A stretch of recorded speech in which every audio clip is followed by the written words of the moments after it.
Hi, everybody. I hope that you're all doing very well on this Friday night. Really unusual and atypical for me to be live on a Friday night, but I'm glad I'm here. Marlena, so good to see you.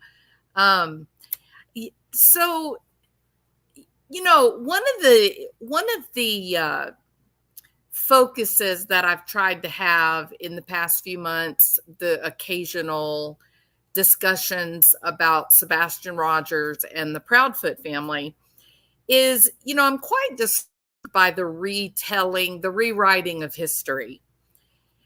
There is this narrative. There's this narrative that I think has been very successful, which has been pushed by Tony Mathis, no less. Okay, this narrative that Seth Rogers was out of control, that he was going on all the YouTube channels and being disruptive and making a mess of things. And he created this circus atmosphere, and that Tony Mathis had to be brought in to get control of this out of control man and turn things around. Now, the reality is exactly the opposite in every way imaginable. And that is this. When Sebastian first went missing, what we actually got was Seth, who was deeply affected by his child going missing, who was driven as if by some internal engine that said, I've got to get out there and try and find my child, right? In every way, his behavior was consistent with what you and I feel like, what would it be like if I lost my child, God forbid? You envision that you would be tireless, that nothing would be more important than, where is my child? Is my child safe? Is my child okay? Is someone taking care of him? We looked at Seth Rogers and we could feel his love. We could feel his dedication to his son. And there was no out of control, unusual, angry outbursts. None of that nonsense. Now, what we did actually see was this little piggy that you see up here on the screen. And I'm not making a joke about body image or anything like that. I'm making a joke about the fact that he's so sloppy and angry and messy. He likes to call it brash, right? I'm honest and I'm brash. No, he's an asshole. I mean, excuse my language, but he does not talk to other people in a way that any of us can be comfortable with. Am I right? I mean, I had been going back to these old interviews that they were doing, he and Katie. Well, I should just say him. He never let Katie speak. But just listening to his tone and the way that he speaks to these people, he's a disgusting pig, in my opinion. Meaning he talks down to people. He makes fun of people. He is just not crime time. He's just not a very nice person, okay? And not only is he not a very nice person, but he did, in fact, go on lives, go on podcasts, screaming, yelling, attacking, calling people names. He said many times, he said, that Seth Rogers was dumb. I think he called him dumb as a stump. The man's son has gone missing. He's got a broken heart. His health is already bad, and he's driven to find this child. So, I was afraid the man was going to have a heart attack. And you think, as a grown-ass man, you think that it's appropriate to go on a public channel and say that a man whose child is missing, that he is dumb as a stump? What makes you think that you are smart, Christopher Proudfoot? You are a moron, okay? Moeron, a moron. I'm sincerely, Christopher Proudfoot, I don't know how many men your age or even younger would even have the courage to wear a mullet. That is bizarre to me. Like, sincerely, what makes a man your age who's so smart that you go after so many people and offend them and attack them and just say the most horrible things about them? And then you look in the mirror and go, oh, yeah, baby, looking good. Oh, yeah, rocking my mullet. Oh, yeah, baby. Just call me pork chop Joe Dirt. Come on. You nobody can even take you seriously, Christopher Proudfoot. You look ridiculous. And you go into that courtroom and you were like, I'm a badass. It's like, I've been trying to imagine. I have failed so far, but I have in fact been trying to imagine, what is your personal theme song playing in your head as you walk through the streets of Hendersonville? I just got to know, okay? Because I have been through so many different songs, right? Trying to imagine a man his age, his size, his intellect, rocking a damn mullet with a look of stern anger on his face. Like, what is that song that's playing in your head? Like, at one point I thought, oh, I bet it's going to be like Dirty South, right? I thought it was going to be Upchurch. And then I was like, no, it's not Upchurch. That's way too cool to be Upchurch. Let's see, what could it be? Devil Went Down to Georgia, maybe. Looking for a soul to steal. Is that what happened, Christopher Proudfoot? Did you find a soul to steal? Oh, Marlena, she thinks my tractor's sexy. There you go. Now that may be playing in old Chrissy Pissy's head. Okay, you could be right about that. Hi, Daisy Joe. I think there's a lot of corruption happening, and Mama is helping pay for it, and he feels really comfortable, but that they will never get in trouble. Hey, Mark Klein, good to see you. You know what, Daisy Joe? I don't think you're far off base with this. I think you may be right on the money. I think old Mama Moneybags. Oh, yeah, right? Yeah, Mommy's got a little cash, a little bit of jingle jangle in her pocket. Isn't that right, Christopher? You walking around town, your big ass gut sticking out, being balanced by the weight of your damn mullet behind you. You're walking around feeling like Mommy and Daddy are important.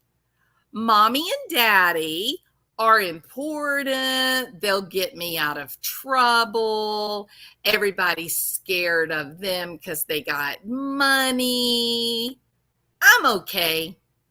You see, your reputation existed before Sebastian went missing, didn't it, Christopher? You had a reputation of whatever Mommy's baby wants, Mommy's baby gets. And that's life for Christopher Proudfoot. I mean, you're this kind of bozo who comes up with 4 wives, right? And at least one of them that we've seen, she is actually very beautiful. You come up with 4 wives, and you mean to tell us that you can't make it work with any of them? Like none of them? That is impressive, Christopher. That does not sound like the lifestyle of a successful mullet rocking man. You know what I mean? That just sounds like a big old loser. That just sounds like someone who just goes around walking over everyone. Whenever you have an emotion, you just vomit it all over whoever happens to be standing there. And eventually they just have enough and they say, oh, gross, get away from me. I don't want you in my life. And they walk away from you and leave you in the dust, right? You are, in fact, Christopher Proudfoot, the common denominator in 5 failed marriages. Oh, what? Oh, are you saying that Katie is not a failed marriage? Are you sure? Are you positive about that, Mr. Oh, he's so polite and shows so much respect to women? Because here's the truth, Christopher. You know that I know that you know that you're an asshole. Like, you know that. And you know that you are used to going around life just strong-arming people. You either threaten to beat them up or you threaten them with mommy's money and her attorneys, right? And most people just go, oh, that's Christopher Proudfoot. You know, he's a dick. You better stay away from him because he make things uncomfortable for you, right? But then every now and then, Christopher, somebody comes along that knows more about you than you know about yourself. And those are the fun days for people like me. So you think that people are afraid of you because you growl, get them out of there. Now that information is out there, you better get it back. You think that you sounded like a bear. In your mind, as a legend, you said, ooh, this is good. I sound so scary and frightening, like Grizzly Adams. But we listened to you and laughed our asses off.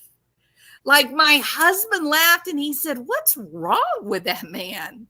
I said, well, he has a mullet down to his ass, if that answers you. And my husband laughed, said, oh, he thinks he's a badass. Yeah, he's a legend in his own mind, right? But Christopher, no one is afraid of you. That's just an illusion that you're living. It's not real. You're in a delusional state, Christopher. And anyone can beat up and kill a 15-year-old kid with autism. Did you know that? Most people can take a child that has a genetic deletion that has created some structural anomalies neurologically, hit him in the head and kill him. Like, you don't have to be a special kind of macho to achieve that. You know what I mean?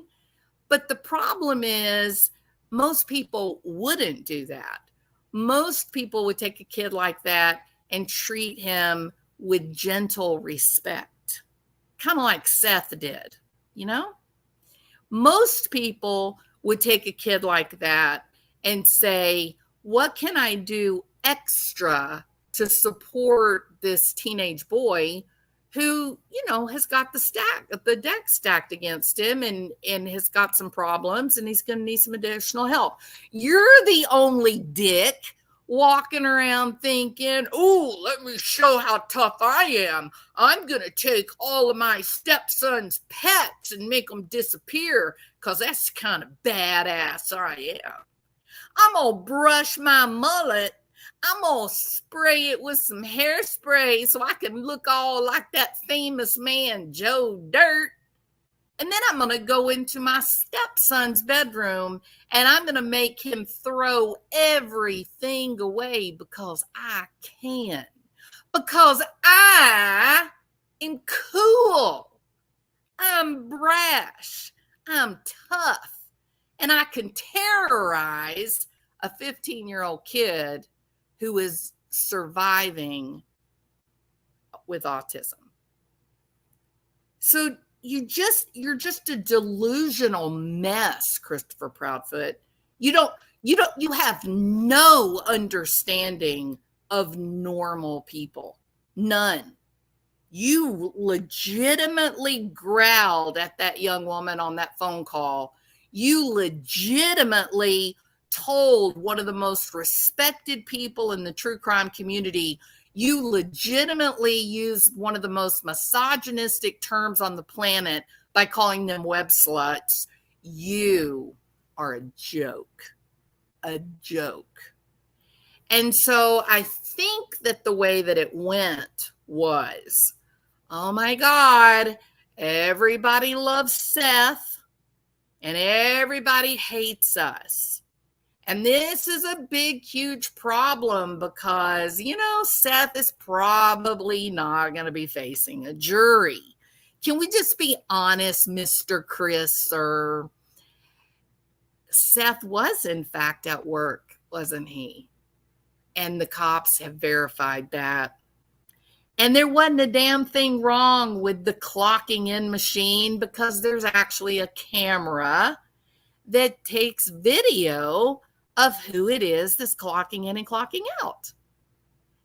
So it doesn't really matter what you and Katie say. The cops know the truth. Isn't that right, Christopher Proudfoot?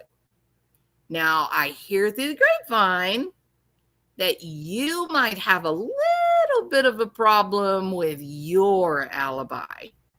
But Seth, zero problem with his alibi. Zero.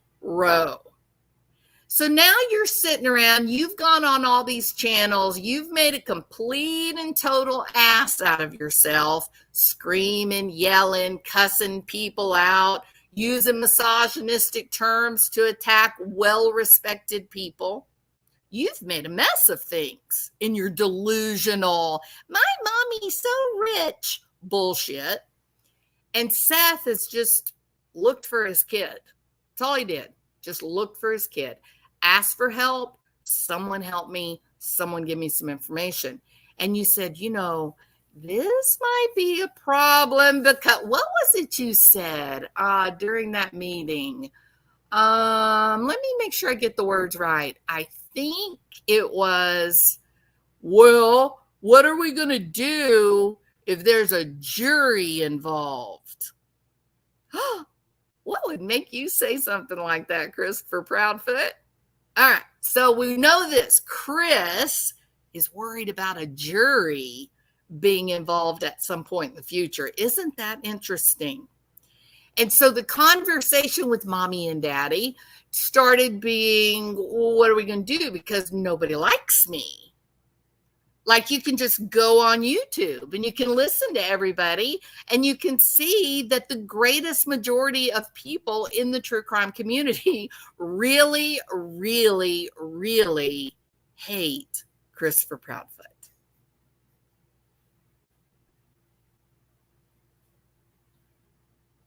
What is that?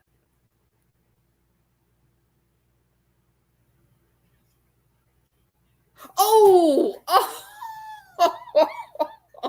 that's horrible. So most people really, really hate Christopher Proudfoot because, he was an authoritarian, abusive jerk to a kid that ultimately went missing, right?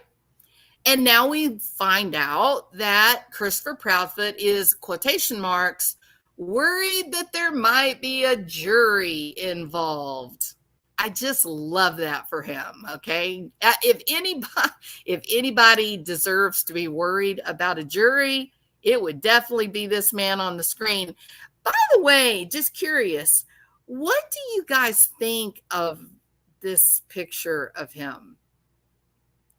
Like, what do y'all think about? Is this the picture of a man who is tore up about his stepson missing? Like, I don't know why, but I keep thinking about the story of Cinderella. You know how they had the wicked stepmother and the wicked stepsisters? Sadly, Sebastian had the wicked stepfather. Yeah, Christopher Proudfoot with an idiot mullet. Okay. So 2024 lie detector tests are not good, but great. Did Chrissy have one? Well, Chrissy lied to us about the whole lie detector tests. He literally, look, this man is amazing in terms of his level of stupidity. Okay. He is amazing. And what I mean is this: he has gone on public platforms and he has stated things that are just lies, just bald-faced lies. And he says them with such hubris. It's as if he thinks, hey, the cops are not going to see this. Like, Christopher, what is wrong with you? Do you have a head injury? Maybe there's a brain tumor growing.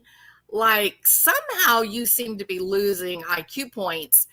It could be stress, okay? To be quite clear, stress is actually like a memory killer.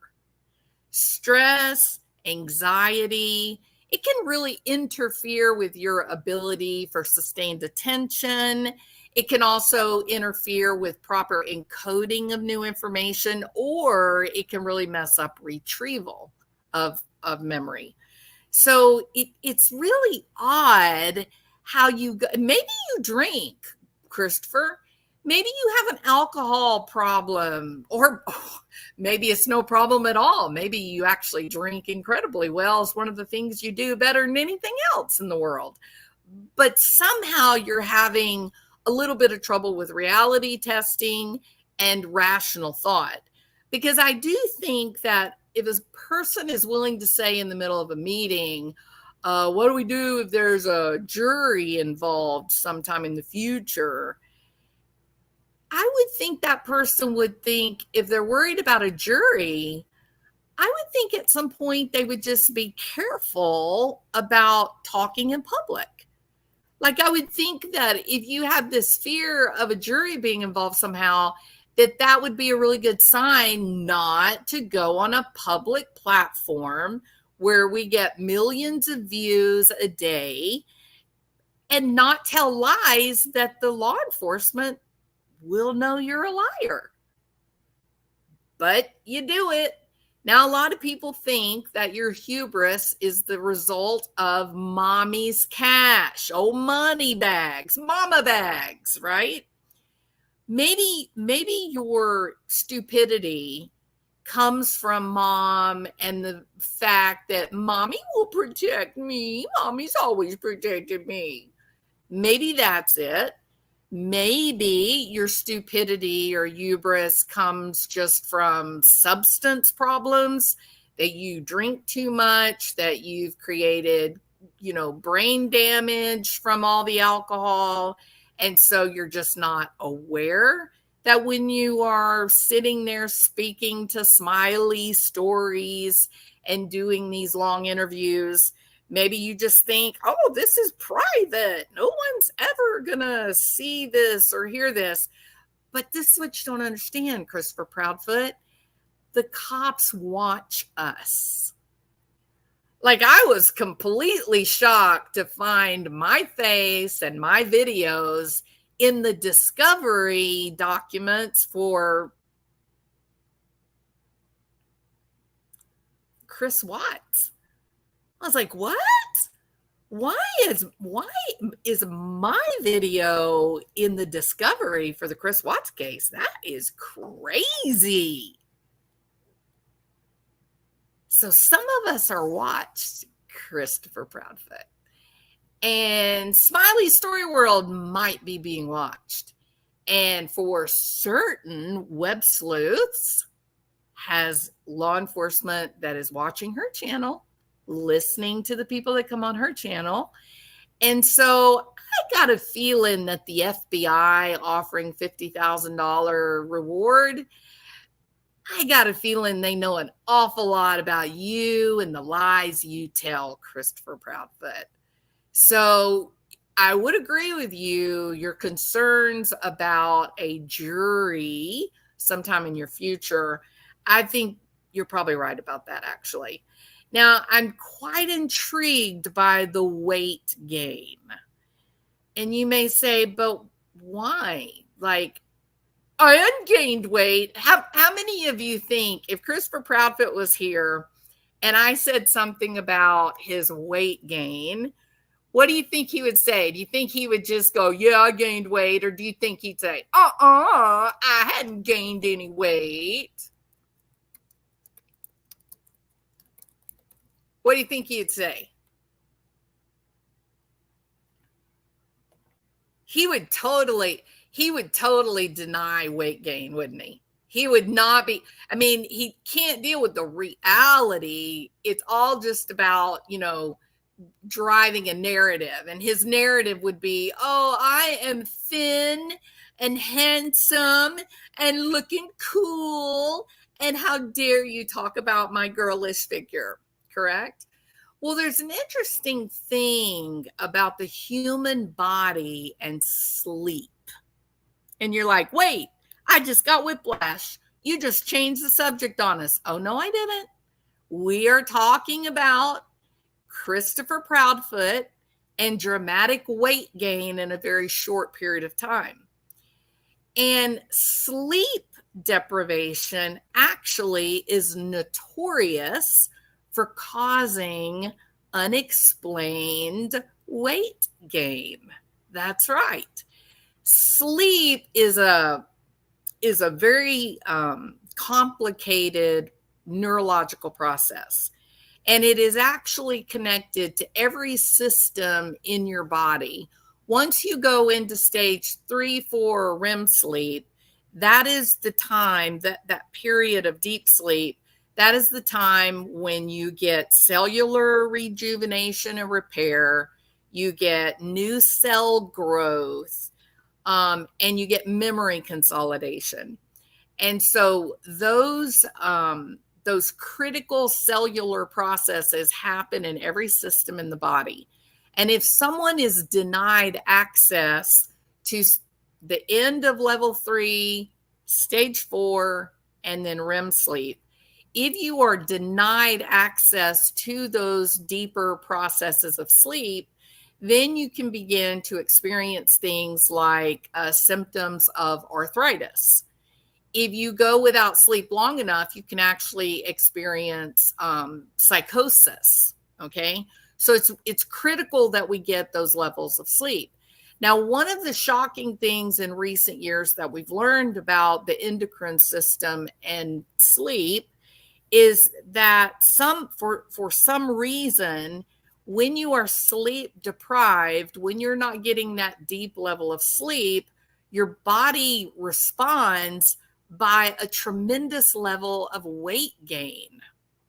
That the lack of deep sleep will actually prompt hormonal changes. It changes levels of cortisol, ghrelin, and leptin.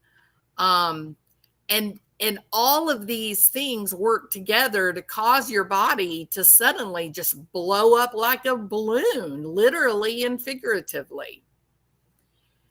The research is clear enough that we used to think that people that were not sleeping well, that were having insomnia, that they were, snacking unhealthy snacks in the middle of the night.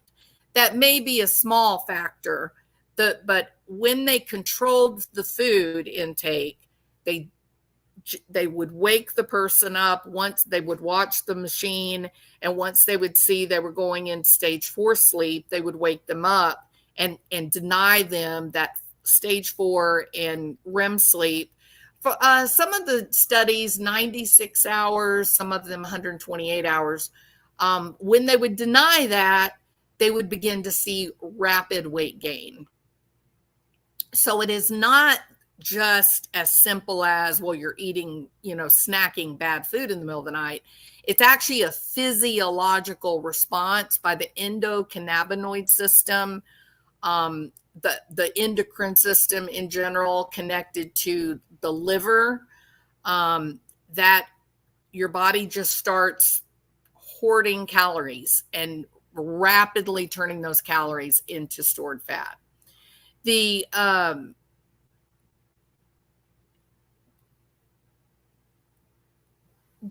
So one of the things that we know disrupts sleep the most is what? Fear, right? Worry, concern. I got a question for you. If you look at that picture of Christopher Proudfoot on the screen, does he look scared, and does he look fearful, and does he look angry? If he looks frightened, put a 1. If you think he just, looks really tough and cool and angry, put a 2. I do think that most people look at that and they go, oh, he looks mad. He looks scared to me. He looks like a caged animal. He looks like he is cornered. They thought with his sheriff friend it would quickly and quietly go away. Boy, was he wrong. He was wrong. Man, Christopher Proudfoot, if mullets had magic, you might be in business. But all mullets do is just make you look like a moron. You know what I mean? And the truth is, you may have the sheriff in your back pocket. You may have a few of the deputies as good friends. Maybe you played football with them in high school, whatever.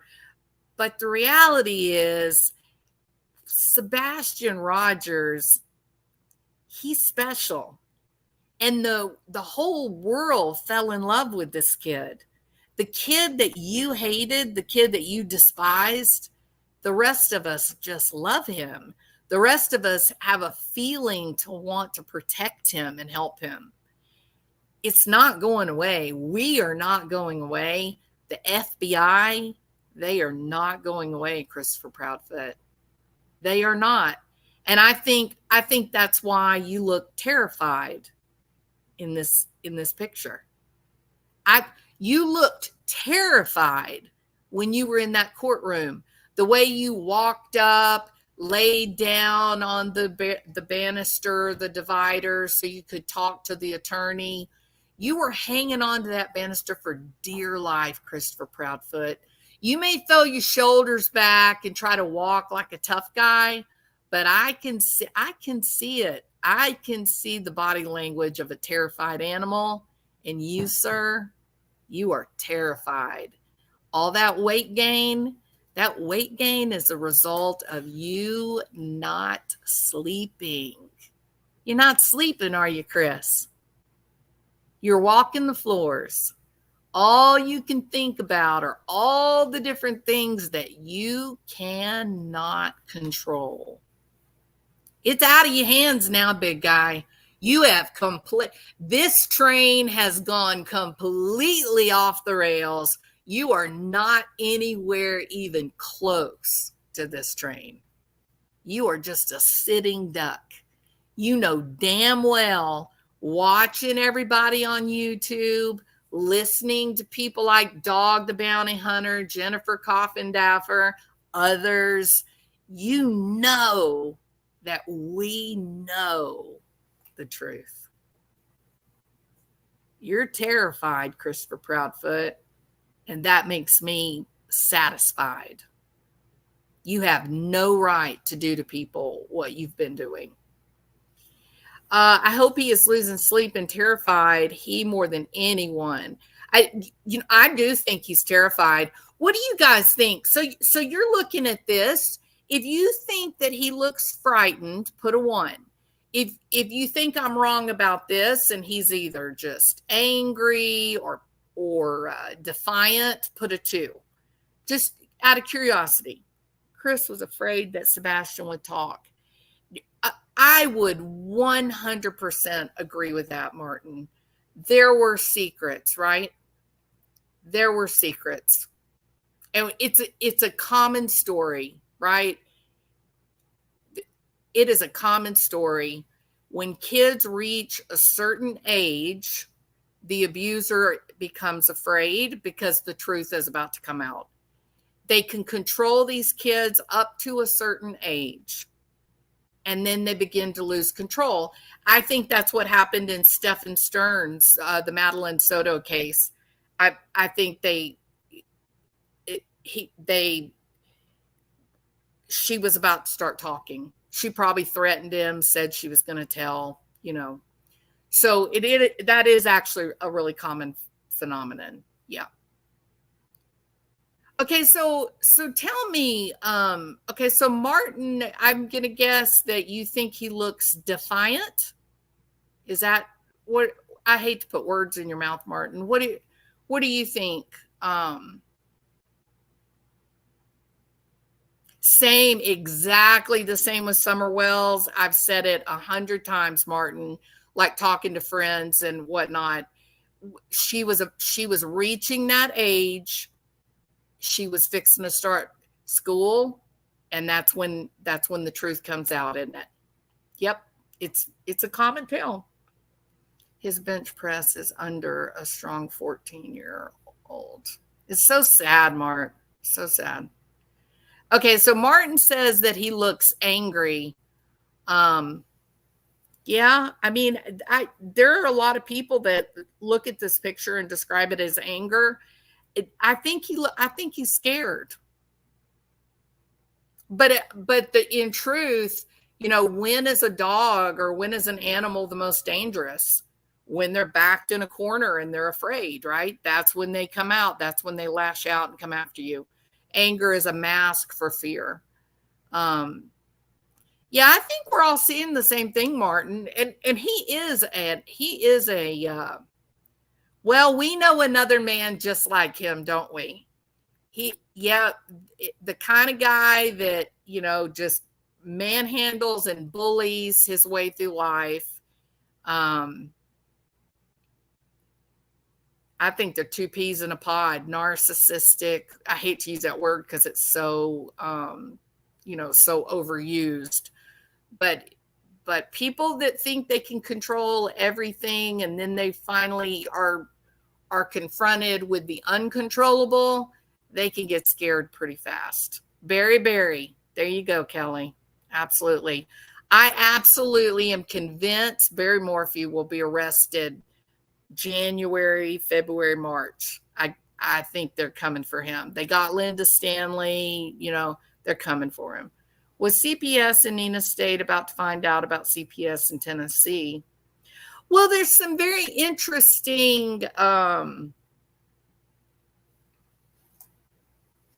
there's some interesting rumors. I'm going to say rumors.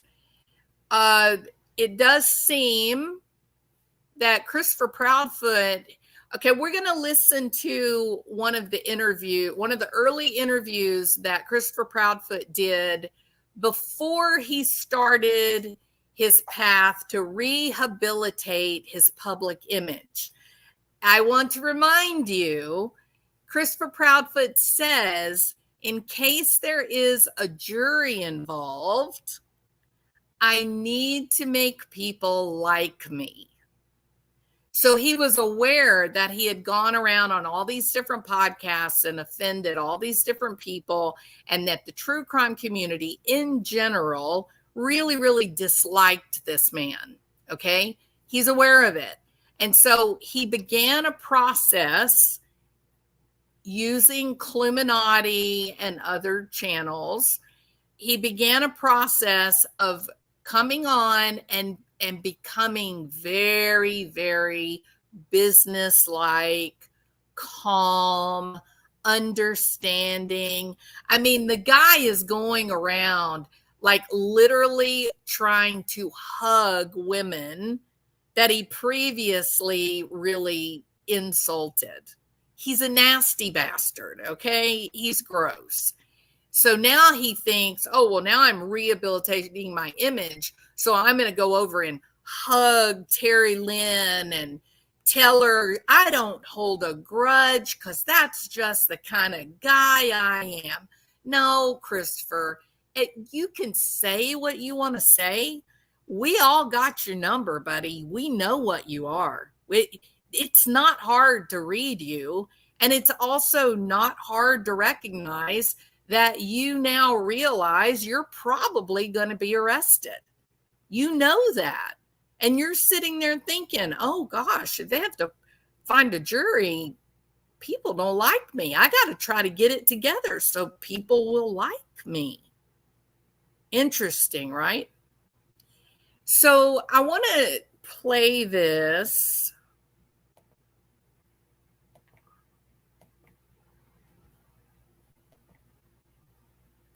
With the, now I'm already into the interview a little bit because the beginning is just his bullshit, right? We don't want to listen to that.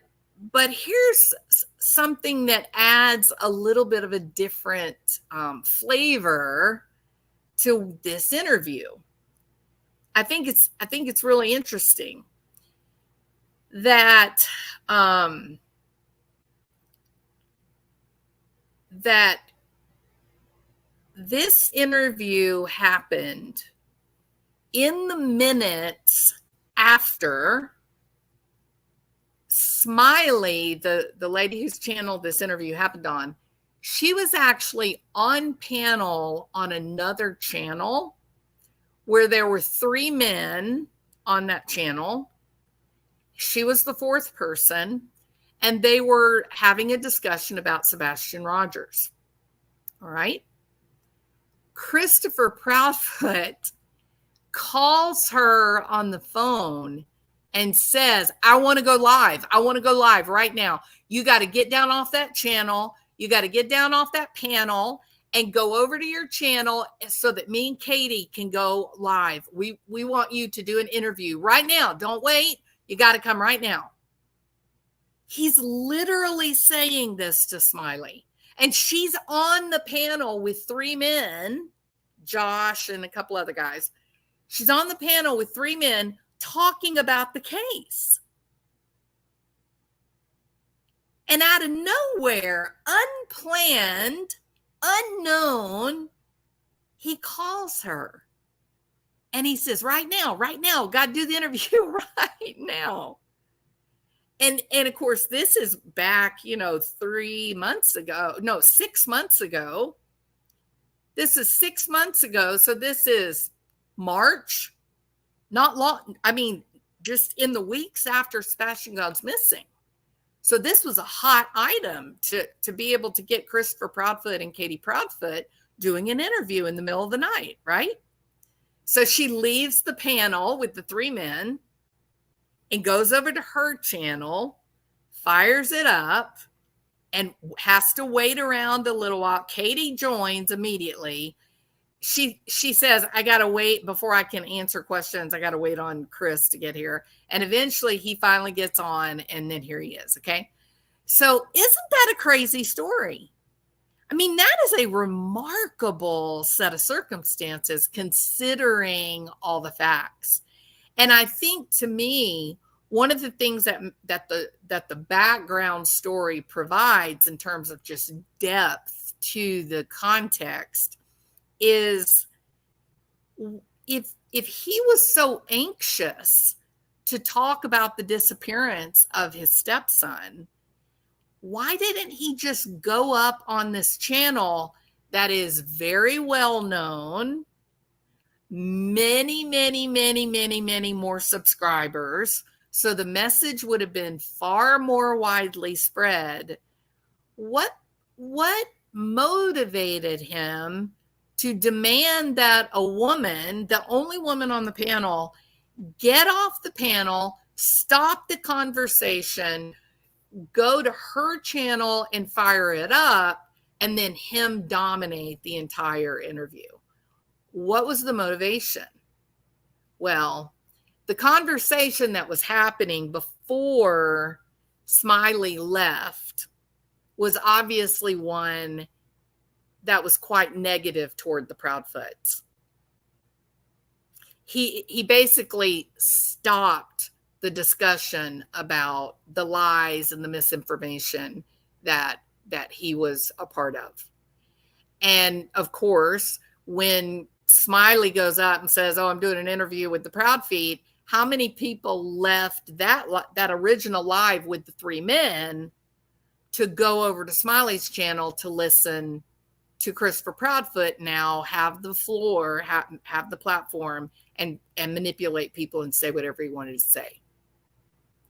It's really shocking the level of narcissism driving this guy, that he is so confident that he is the smartest guy in the room, and him actually believing that he is going to control thousands, even hundreds of thousands of people in the true crime community. It's shocking how ignorant the guy is. He's not ignorant now. He gets it now. He recognizes that he really sincerely underestimated all of you fine people. So I thought the backstory to this was very interesting. And so I'm going to go ahead and start at this point in the video, and we'll just take a listen for a few minutes. This man a chance? Well, go ahead and tell me. I mean, I want your opinion. So I'm going to tell you my personal opinion. Okay. Okay. This is my personal opinion. This is nobody else's, not my wife's, not anybody else's, my personal opinion. Okay. So I did my due diligence, and I read up on Jonathan Lee Rich. Excuse me. I've read up on him. Not necessarily the best character in the world. Okay, that is laughable coming from a man with 5 failed marriages, multiple CPS cases in multiple states, a domestic violence arrest, and a missing stepson. And yet, again, you hear the arrogance in his voice. You hear the entitlement. You hear that narcissistic control that says, "I am a fine fellow and I can pass judgment on this lowly person, Jonathan Lee Riches." He's so ignorant. He doesn't even stop to think, wait a minute, Jonathan Lee Riches is got a lot of supporters. Regardless of his history and his past, the reality is he's now a very successful business owner and is achieved a really, really great milestone with a successful YouTube channel. I mean, like 98% of YouTube channels fail within 3 years. Very few people ever manage to get above the 10,000 subscriber mark. It's a big deal what Jonathan Lee Riches has been able to do. He's definitely turned his life around. He's made great decisions. And this bozo, this moron with a mullet, he actually thinks that he is in a position to cast judgment over Jonathan Lee Riches. He is an arrogant ass. And you start reading, and the first thing comes up, everything that you can find on this individual. Now, I don't know him, Adam from Eve. I really don't. He don't know me, Adam from Eve. But when he opens his mouth and goes out there and starts spreading lies, yes. Now, here's the real Christopher Proudfoot. He is going to control you by hitting you. The only thing this man knows is physical intimidation, right? That's how he manages every problem is I'm either going to threaten bodily harm or I'm going to call my mama. Mommy, I need your money. They're being mean to me. Listen to the tone in his voice, the way that he speaks and the way he talks. He just thinks it's appropriate to just threaten people with fear and intimidation, to use threat of bodily harm. It's really shocking. Lies. Because unless you got hardcore evidence that I'm an abusive husband, abusive father, I've got a restraining order against me, unless you got proof. Let's see, Christopher. Proof of a DV arrest? Would that be okay for you? Would that be enough for you to deal with, sir? Don't open your mouth. Because it's real simple. I don't have any of that. Good luck finding. Cause it's real simple. I don't have any of that. There's no proof of anything. Oh yeah, well, this was right before Nina came out. Nina got the proof. It's really funny too how some people have access to see, documents, arrest warrants, booking photos. It's really funny how some people just step up and release those images, isn't it? Now, I get it. May not be widely circulated right now, Christopher, but you may want to buckle up, Buttercup. Finding it. I've never lied to y'all. I've been open and honest.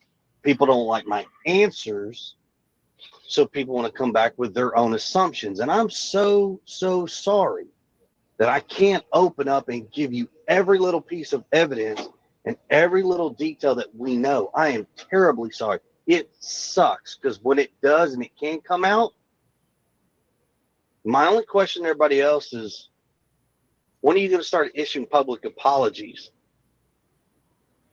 That's now, way back when this first came out, end of March, 1st of April, I actually did a video that showed, I played this, "You're gonna owe me an apology." All of you fine people, Christopher Proudfoot, who's worried about a jury in his future, he literally is saying that we're all going to owe him an apology. Where have we heard that before? Where have we heard that laughable, hubris, narcissistic, arrogant crap? Where did we hear it? Oh, yeah. A stepmother, Leticia Stauch, who gave her stepson hydrocodone and then stabbed him, beat him, and shot him in the head before disposing of his body in a suitcase under a bridge in Florida. And she had the balls to stand in front of a newscaster and say, and I quote, "When this is all over, a lot of people are going to owe me an apology." That is very unfortunate for you, Christopher Proudfoot, you moron. A stepmother who overkilled her stepson, and after disposing of the body, made a public declaration that we were all going to owe her an apology, and you did exactly the same thing. I am telling you, I think that idiot mullet on the back of your head is cutting off circulation to your brain. You may want to go get a buzz cut, Christopher Proudfoot, just to get a little more oxygen to your dying brain cells. Because this case, going back over all of these interviews from the very first one up to the last one, you just step off in it like you just seem really, well, I'm sorry, but you don't seem to be very smart, Christopher. It's not to you. That is to everybody that wants to come out and badmouth people that don't understand and don't have a clue what's going on. And I think that's pretty fair. Yeah, I can understand that. But let me ask you this. Yes, If somebody has over 100,000 people, why do you care what their past is or what they say if they can help you get Sebastian's name out? Exactly. So when you and I'll be honest with you, I've heard some of yours, and the toxicity that comes out of what you guys projected about me has only. Now, try to remember, we're talking about weeks since Sebastian has gone missing, okay? Weeks. I want you to start really listening to the content of what this man's words are, all right? She's saying, what does it matter if Jonathan Lee Richards has a past? The reality is he has more than 100,000 subscribers. He is a very successful YouTuber. He's well loved in the true crime community. He is a vehicle, a valuable tool for getting Sebastian's face out there, making sure his story is heard, because the more eyes that you have out there in the world looking, who knows what Sebastian looks like, the greater the chances are that you bring him home, right? That's what she's saying. She's being absolutely logical and correct. His answer to her is, I don't like the way you talked about me, the toxicity of the way that you represented me. Listen.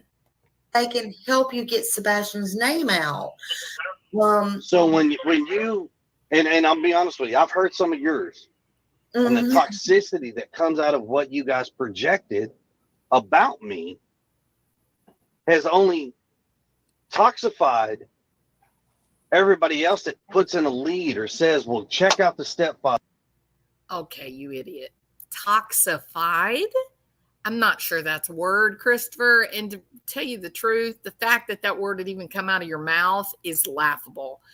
But what is not laughable, what is really telling and instructive for the authorities is that Smiley is saying, you've got someone with 100,000 subscribers in the true crime community who is wanting to get Sebastian's story out there, get his name out there, wants to help the family. Why won't you help him? Who cares if he has a past? Why won't you let him help? And Mr. Mullet, your response is, you toxified me and my reputation. I swear to God, you were a little fat kid and you said, I want to grow up to be Joe Dirt. Diddy, can I be Joe Dirt when I grow up? I swear, because you're like doing it so perfectly, Christopher. But nevertheless, you said, I don't want him to help because he toxified my reputation. And my mama doesn't like that. My mama and my daddy don't want me to be toxified. Do this, do that, call law enforcement, check this out, do this. You take a body, every time something gets reported, a body comes away from the investigation to vet because they are required to do so. And it sucks because the same answers are the same across the board. Why they won't come out and tell in the public eye, hey, all three parents have been completely vetted. All three parents have been, questioned. All of this. Why they won't come out and say it? I understand to a point. I do. Well, inquiring minds want to know, Chris, if you understand it to a point, why then in the middle of a meeting did you say you had concerns about a jury in your future? Why did you say that you have to, change the public's opinion about you in case there was a jury in your future? Why would you do that? But it sucks at the same time because it's extremely hurtful that me, my wife, and Seth have to live in this life, even when this is over. However it ends, we have to live this life, not everybody else. Quite frankly. Now, I want to understand this, okay? Again, you've got to remember the time frame that this conversation is happening, right? He's only been gone a few weeks, okay? He drug Smiley off of a panel that had so many viewers, so many people, law enforcement people. Why not ask to join that panel? Chris McDonough, why wouldn't you ask to join that panel and get that exposure, right? But instead, it's like he took steps to try and derail the conversation. And when he did get everybody over then to Smiley's, then he begins attacking everyone, saying how bad we all are, right? That we're all bad people because we have toxified his reputation. And then he goes on to say, and when this is all over, me and Katie, we have to live like this. We have to live with this. When what is over? Your stepson is missing. What do you mean when it's all over? When his body's found and the funeral's over? When he comes home? When people stop talking about the story? You see, I agree with the people who say, he really thought that Sebastian was going to go missing. They would look for a week or two, and then it would quietly disappear, and nobody would be talking about it anymore. He never anticipated that people were going to fall in love with Sebastian. He did not anticipate that. And I think that's where his anger comes from. We were looking at his photograph earlier. So much weight gain. I guarantee you the weight gain is coming from lack of sleep, and his body is adjusting. His endocrine system is adjusting to the lack of sleep, and alcohol. Lots of beer. Who thinks that Mr. Proudfoot is probably self-medicating? That would be my bet. So the deep, intense anger that he's demonstrating, what the hell is he mad about? He's telling you in this video right here, he's telling you what he's angry about. He's not angry at the person that took Sebastian. He's not raging against the cops because they can't find Sebastian. He's not threatening the people that took Sebastian.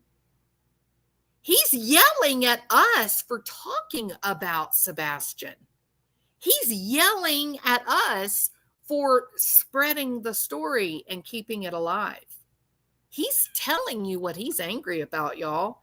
He's angry that we won't let the story go. He threatened Seth's group that there would be hell to pay if they expanded this story. He threatened Nick the Hat and Dog the Bounty Hunter. Don't spread this story. Don't fire this story back up. They want this story to die down and be quiet. That's what he means when he says, this is all over with. We have to live with this. You know what? I'm going to just go out on a limb here, Christopher Proudfoot. Take a guess. Your life as you know it has been forever altered. Forever. Even if somehow by the miracle of God you escape a jury, every person you've ever known, they heard these interviews. They watched how you behaved. They know that you were abusive to a 15-year-old kid with autism. You'll never walk that back. Never. Sebastian's going to find out what everybody's been saying about his parents, and I can't even imagine how distraught he's going to be, but we have to find him. You can't even imagine how distraught your baby is going to be because somebody said something mean about Mr. Chris, sir. Katie, I'm sorry, but you sound like an idiot right there. You do. Your child is gone, disappeared, poof, in the middle of the night. And you're having a problem with people talking about Mr. Chris, sir, with multiple CPS cases in 2 states, arrests for domestic violence, ex-wives coming out sobbing about stories of the worst kind of manipulation and abuse I've ever heard of.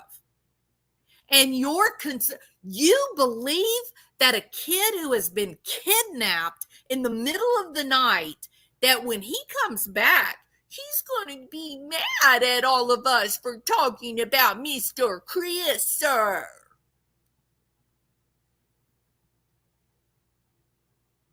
I don't even want to think about what you two bozos have been able to get away with in your lives. Thinking, oh, I got mommy money to get me through my problems. I'm friends with the sheriff. That'll get me through my problems. I can go through my life unaccountable as long as I act like Billy Badass. All I got to do is just say what I want to say and everybody's going to believe me. Nobody believes you guys. Nobody. I mean, and it sucks. Yeah, you have to find him. And that's the most important thing. Yes. The rest is going to fall into place later. But the most important thing is he has to be found. And he has to be found regardless. Period. I want to just side note, he's not clapping, y'all. He's not what? People keep saying that he's clapping. He's not clapping. That's just background noise. You know what, Katie? You are such a liar. I know everybody say, oh, no, you got to be careful. The mom of the missing child. I get it. I'm good with that. It's okay. But earlier in this video that I didn't play, Proudfoot, your Romeo, he says, I gotta get off the phone because I got an important phone call with my daughter. I got to talk to my daughter. And your dumbass, Katie, you say, oh, well, I just hope that puts to bed all the rumors that he's not allowed to talk to his daughter because he's talking to his daughter right now on the phone. Shut up, you liar. The reason I am absolutely confident that you are a liar is this. When Christopher Proudfoot says, I got to take this call, it's my daughter, his phone didn't switch over. and we could hear that he was talking to a man from his work. And you tried to cover up that. So I can call you a liar because you did lie, and it was documented right here on this video. And then you have the audacity, as this man is screeching and screaming about having his reputation toxified by people like me.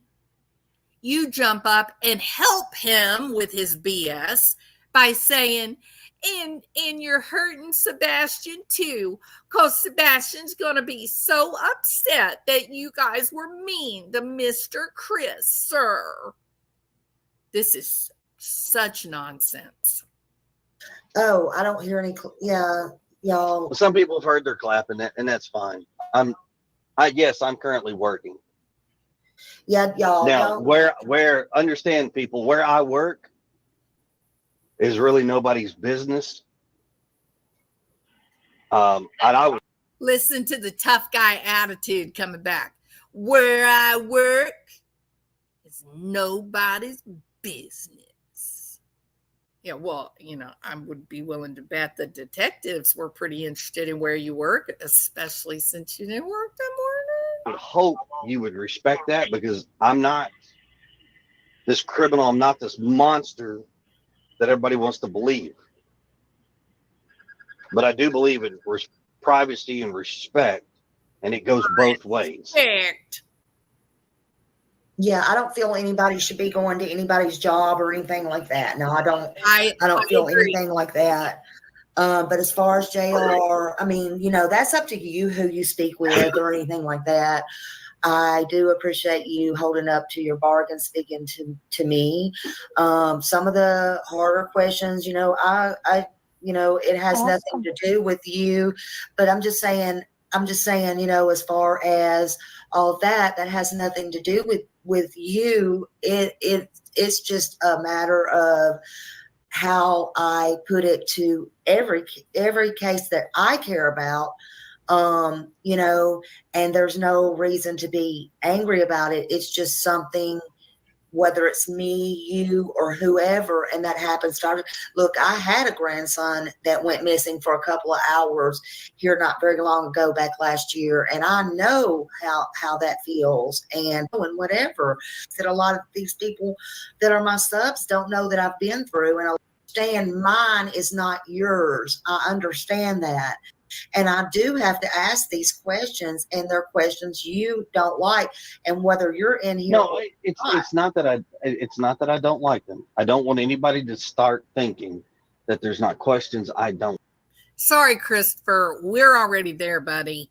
There's definitely questions you don't like, and you definitely use threats and intimidation to try and control the narrative. Like I've told y'all from the very beginning, I welcome all of your questions. The only thing is, because it's an ongoing investigation, there are certain things that we are not and have been told by law enforcement do not. Yeah, we know, Christopher. And you got HIPAA. You got a problem with HIPAA. You are such a bozo, Christopher. You are. It's like watching, when you were doing these interviews and such, it was like watching kind of like like a Ricky Bobby remake or Joe Dirt. It's like you would say these things that were, sounded good, but they were so far outside of appropriate context.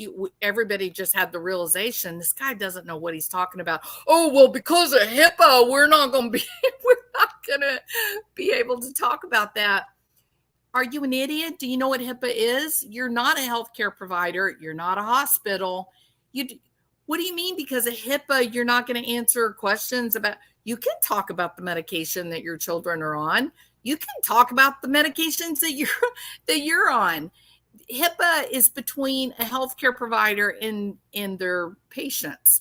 It's sad and pathetic and pitiful what you do. And it's unfortunately a mark of a narcissist who believes they're smarter than everybody else. And so, you know, they just got to bullshit their way through. You're not very good at it. Maybe because of your low IQ. Get into specifics because it could jeopardize the investigation. People don't like that, and I am sorry. I'm speaking for myself. I'm not going to speak for my wife. I'm not going to speak for Sebastian's father, Seth, his mother, his sister, or anybody for that matter. But, you know, I do welcome the hard questions. I do.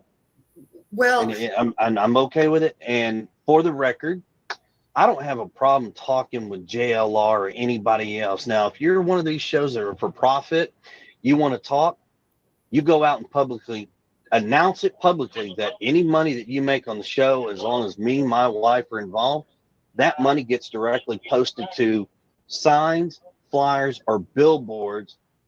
All right. Again, remember the context. All right. Few weeks, Sebastian missing. The whole world is talking about it. The whole world is looking for this child. And he pulls her off of a panel so that she could go live on her much smaller channel, drawing the audience to her channel instead of on this bigger channel, so that he can now, not terrified, where is Sebastian? Not questions of, please, if you have Sebastian, don't hurt him. He's a good kid. Here are all the things that he likes. Here are all of the kind things he's done with other kids and other people. Here's what he wants to be when he grows up. None of the things that the cops absolutely would have coached him to do. They would have been coached about how to speak to the media, to humanize Sebastian to whomever his kidnappers are, right? He has this opportunity to speak publicly and humanize Sebastian, to make Sebastian likable to the kidnappers, to try to make the kidnapper feel some level of guilt, hope that maybe they would get money if they release him unharmed, some way to communicate with whomever it is that has this young man, correct? What does he choose to talk about? And this theme is all the time. From this point forward, every interview he does, this is what he chooses to bitch about. He's bitching about nobody can make money talking about Sebastian. If you do a show talking about Sebastian, you have to give your money away. Okay, so we're still dealing with arrogance. We are still dealing with laughable hubris. It's like watching a little 3-year-old ordering their parents around for something nonsensical. Yes, I am. Yes, I am. You are going to make me chocolate cake for dinner, and you're a bad mommy. I want chocolate cake, and you're going to make it. Enough. Don't talk to me anymore. I spank you. I want my chocolate cake. I'm gonna tell Dad if you don't make my chocolate cake. That's what Christopher Proudfoot sounds like. If you make a video with Sebastian or me or my wife, you have to promise up front that you're going to take your money and you're going to donate it to a cause. He sounds like a fool. To help find our son, I'll do it.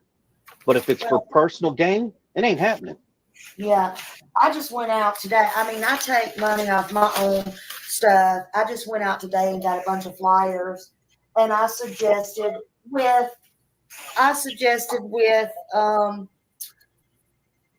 because Seth wanted, I heard him on another show, but anyway, I suggested same thing I did with Summer Wells. Every time you mail something out, get it in the mail, send it out with bills, send it to whoever you write to, do whatever. I'm very passionate about that. I'm very passionate about boots on the ground, going out, handing out the flower files, and but nobody is going to dictate my money, because let me tell you something. I've been in this for 3 years now, banging my head against the wall, being called everything, drug here, drug there, with this stupidity stuff, doing Summer Wells, and not at first. I took it back. I spent that today, and Gab said that. Right. To do something to put it forward. Right. But those people who want to pocket money, on the other hand, I'm not about pocket. I'm not lining your pockets. Right. Hey, you know what, Christopher? You don't got to say so in this, buddy. You have zero control. You don't get to tell YouTube creators what kind of videos they can make. If it's a public story, Christopher, we can discuss it in a responsible way. The fact that you believe that you can control hundreds of people, you are an absurd human being. Absurd. The fact that during this interview, Sebastian had been missing only weeks. You've got a public platform to make an appeal to Sebastian or to the kidnappers that have him. And what you choose to do instead is to say, ain't nobody gonna profit off of me and my mullet. Me and my mullet, we are inseparable. And I didn't sign no papers saying that you could toxify my reputation to make $1. And I didn't sign no papers giving you permission to talk about my stepson, Sebastian. I didn't sign nothing that said it. And so if someone gives you money, you better send it over to me, Pilgrim. You better send that money over to me and my Miss Katie, because we own Sebastian. He's ours. And you ain't gonna pocket no money from him. You understand me? It's so ridiculous. His attitude is just jaw-dropping dumb, especially when you keep in mind Sebastian was only missing a few weeks, and he had an opportunity to say, Sebastian, we love you and we miss you. Sebastian, whatever happened that caused you to leave the house that night, please know it will never happen again. Me and your mom, we love you so much. You are everything to us, Sebastian. You are the only son that we have. Please, please pick up the phone. We will come get you. It doesn't matter where you are. You will not be in trouble. Please, we miss you, Sebastian. We miss you so much. Have you ever heard either of these two bozos say that or do that? What about the Bauer socks? Any of the grandparents? Have you heard those appeals? I heard them from Seth.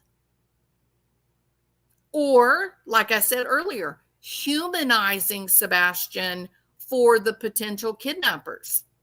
Talking about what makes Sebastian special. Talking about how Sebastian is so kind to the kids at school. How his teachers love him. What he likes to do on Saturday morning. The names of his pets. Did you get any of that from Mr. Mullet Moo? Anything? No. You've got a man who's literally saying, Sebastian, I have proprietary rights over Sebastian. If you try to make a video about him, you will send me the money.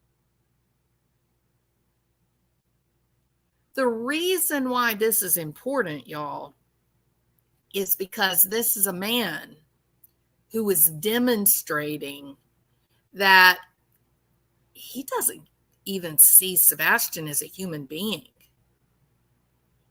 There's no void that neither one of these people, Katie nor Christopher, neither one of them are behaving in a way that says, where is my child?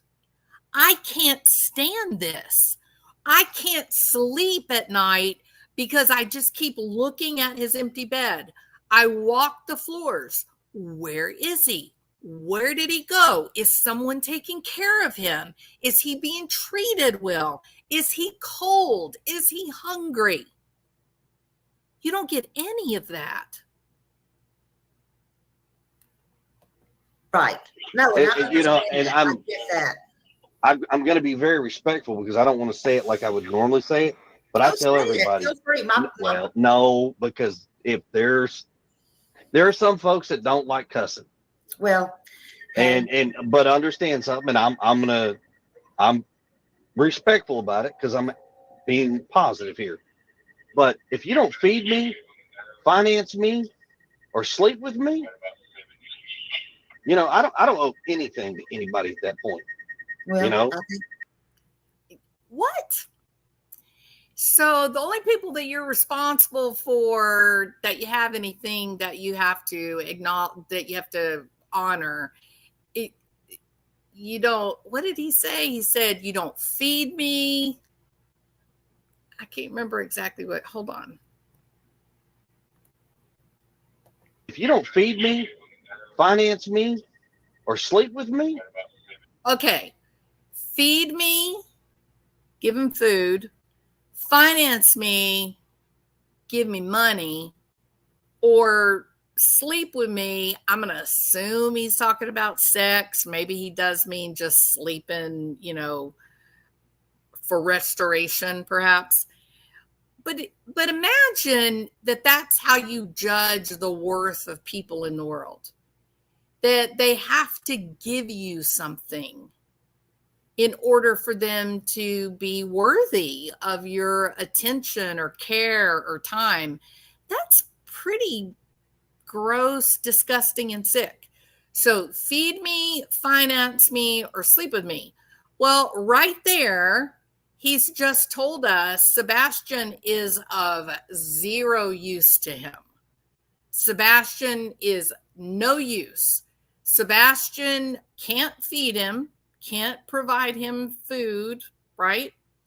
Sebastian cannot provide him cash, can't provide him any kind of financial support. And Sebastian certainly isn't going to be attending to his sexual needs.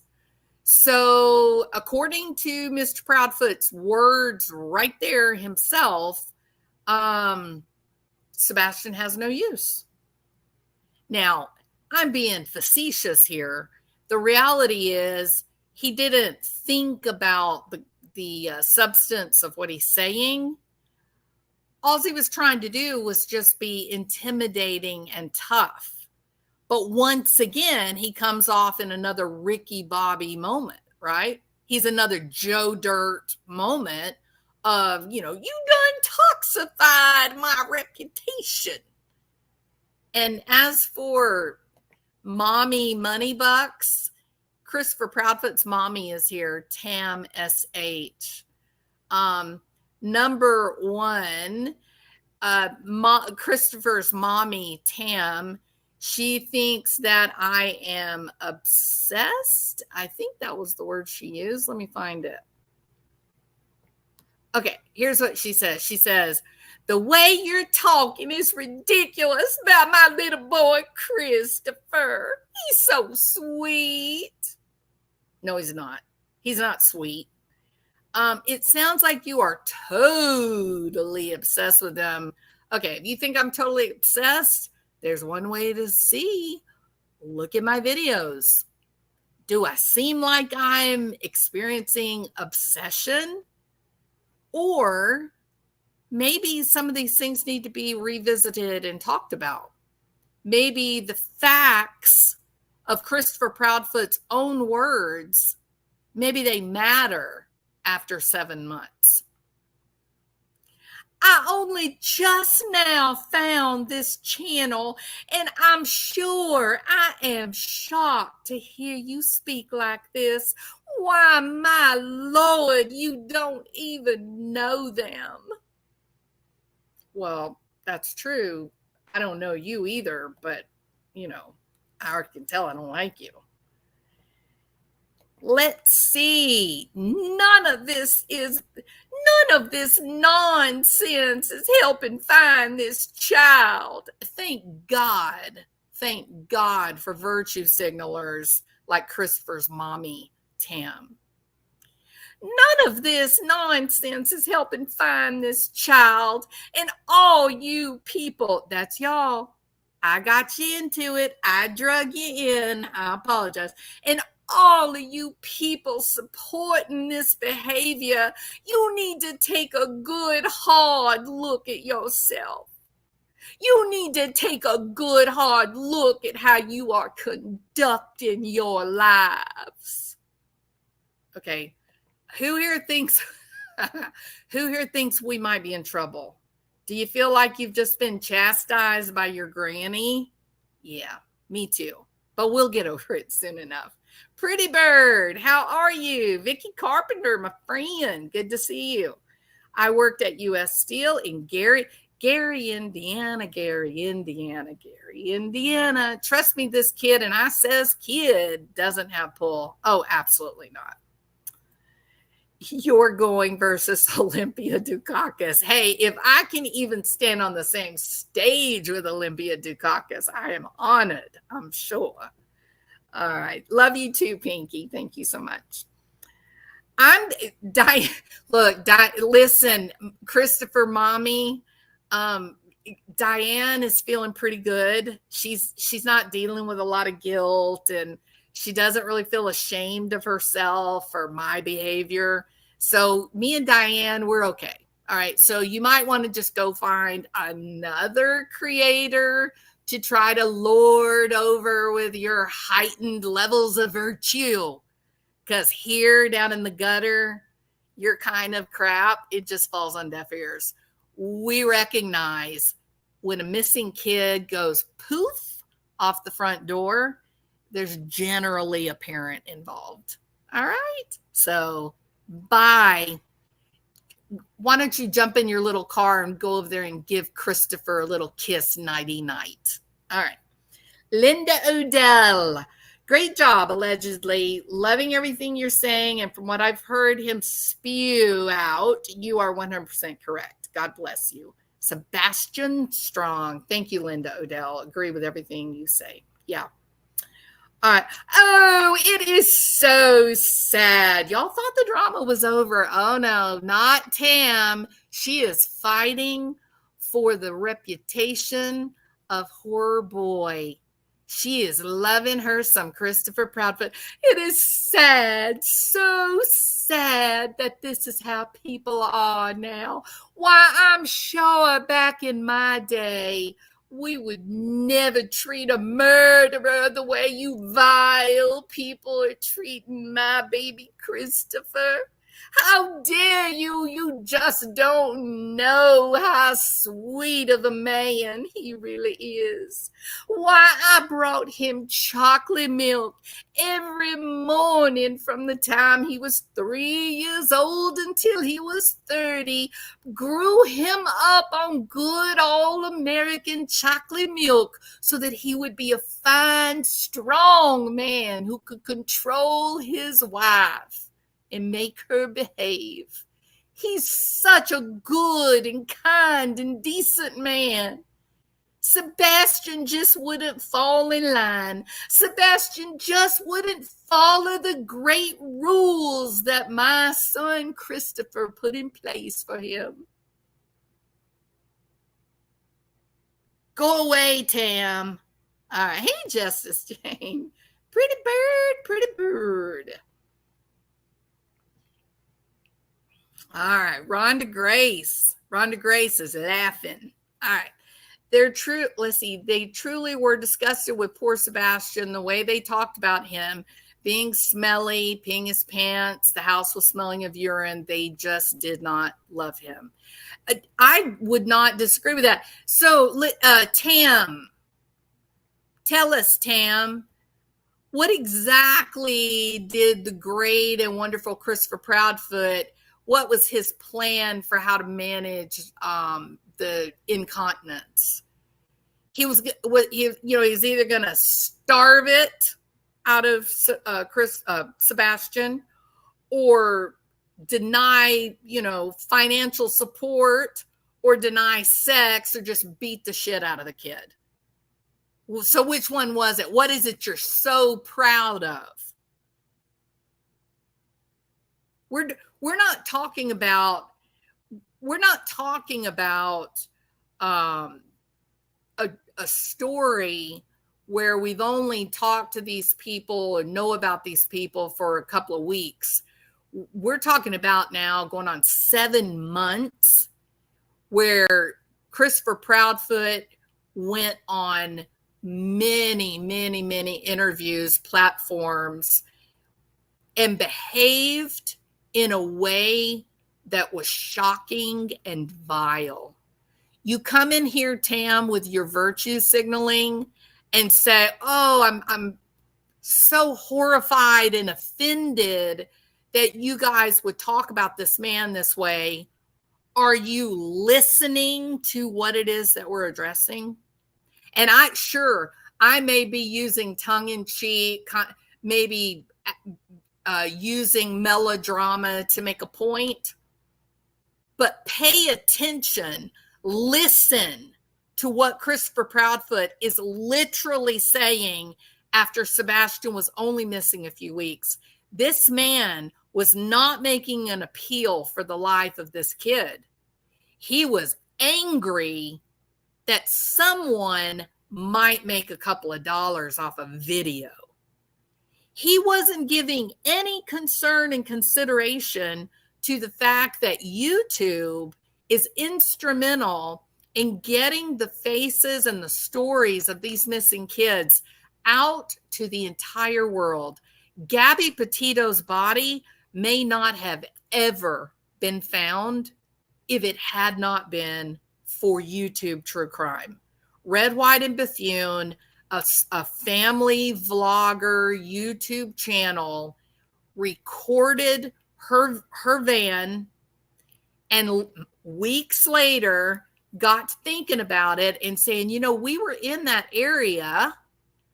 Maybe I'll go back and look at this footage and see if I see anything. And lo and behold, boom, there it was. Gabby Petito's van. They knew exactly right where it was. They contacted the police. The police drive straight out there. The van, that walk right out there. There's her body. And Christopher Proudfoot is running around like a chicken with his head cut off, trying to stop people from talking about this. Doing everything he could to make people not cover Sebastian Rogers' disappearance. It's horrific. So your virtue signaling, your little thing that you just came in here to try to do, you are in the wrong place, lady. You don't know what you're talking about. You are mad at the wrong group of people. That is the truth. Thank you, Mark Klein. Mark Klein says, please hit the thumbs up and subscribe if you have not already. Thank you so much. I appreciate that, Mark. All right. Oh yeah, we all got a 2 cents worth. Absolutely. I don't owe anything to anybody at that point. Well, I think we kind of think a lot there, and See? I don't. Yeah, I agree there. You should not care what people think, but I want to talk to you, and I want. That's fun, isn't it? Not JLR, but what I want to say is one other thing you have to take in consideration: him going to all these places, not just to help Sebastian, but all these other people. That's not free. You got to remember that that's not free. So I'm just saying. I know he's doing his thing, and I appreciate it. What I don't appreciate is some of the stuff he does put out there that he when I've asked the guy, I said, do you have proof? Do you have physical evidence that I am anything what you say? Right. And I think Christopher Proudfoot needs to be real careful about that, because just because creators have chosen not to put out their information that they've been able to collect, it doesn't mean that we don't have it. So be very careful about attacking people. You might be careful about that. Right. And he doesn't. So then keep my name out of your mouth. Right. It's real simple. And then you don't want him, like, if keep your name out of my mouth. Real simple. I'm sorry. Does that sound like a caricature of a person? It's not. I recognize that he's doing that to be ominous and threatening. Any of you experience a sense of fear? If you heard this man, if he came up to you and said, "Keep my name out of your mouth," would there be fear in you? Put a 1 if you would be terrified of Christopher Proudfoot. Put a 1 if you would be terrified. Put a 2 if you would just laugh, like, loudly if he did that. I don't think I would be able to stifle my laugh. I think it would be hilarious. It does. Yes, Diane. Sounds exactly like Will Smith when he was yelling at the Oscars. Yes. So keep my wife's name out your mouth. Right? It's just silly. It's absurd. We are talking about, at the time that this was being recorded, at the time that this took place, which was 6 months ago, at that time, Sebastian had only been missing a few weeks. And this bozo is acting like that. It's amazing. It is. It's just amazing. I'd be afraid he might eat me. Dr. Moonshine. I think I can hear your knees knocking with fear. I've known men like CP. They're a dime a dozen, right? And look, the truth is most of them are just hot air, right? Most of them are just blathering fools. Occasionally, you do run across one who is dangerous. I've said it before. I'll say it again. Barry Morphew, he's a killer. He doesn't care. It doesn't bother him. It's what he does. And he doesn't care what kind of living creature it is. He's a killer. He's been doing it a long time, and he has no moral compunction about doing it. Is Christopher Proudfoot a killer? I don't know. I don't know enough about him to know. I don't know enough about his history, or anything like that. But Barry Morphew would definitely be one of those that I wouldn't want to. I wouldn't trust him. I think he has the capacity to really hurt someone if he decided he wanted to. These kind of men live off power over a weak woman. I don't know if I would say these kinds of men, they definitely have a type of female. They hate people like me. Okay. They don't want someone that is opinionated or loud, or, that they don't want anybody who's going to give pushback. They want people that are meek and quiet and know their place, right? And when Sebastian gets back, he's going to be so horrified at the way that you've talked about Mr. Chris, sir. That kind. Yeah, they're like headstrong women. Yeah, no, don't like that. It's too much trouble. We're way too much trouble. I think Katie Proudfoot bought CP's line of BS and they were tired of Sebastian. Now he's gone. I don't know, Kathy. I mean, there are many people that think that. Here's what I would be willing to say. I don't think it's a simple explanation. I think something unexpected happened.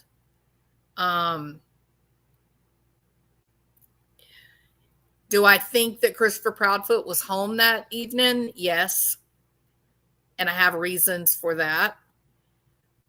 I don't think there was like a plan to do away with him. I don't think it was anything like that. I think it was a bad event. Something went wrong and there was a disaster. And Katie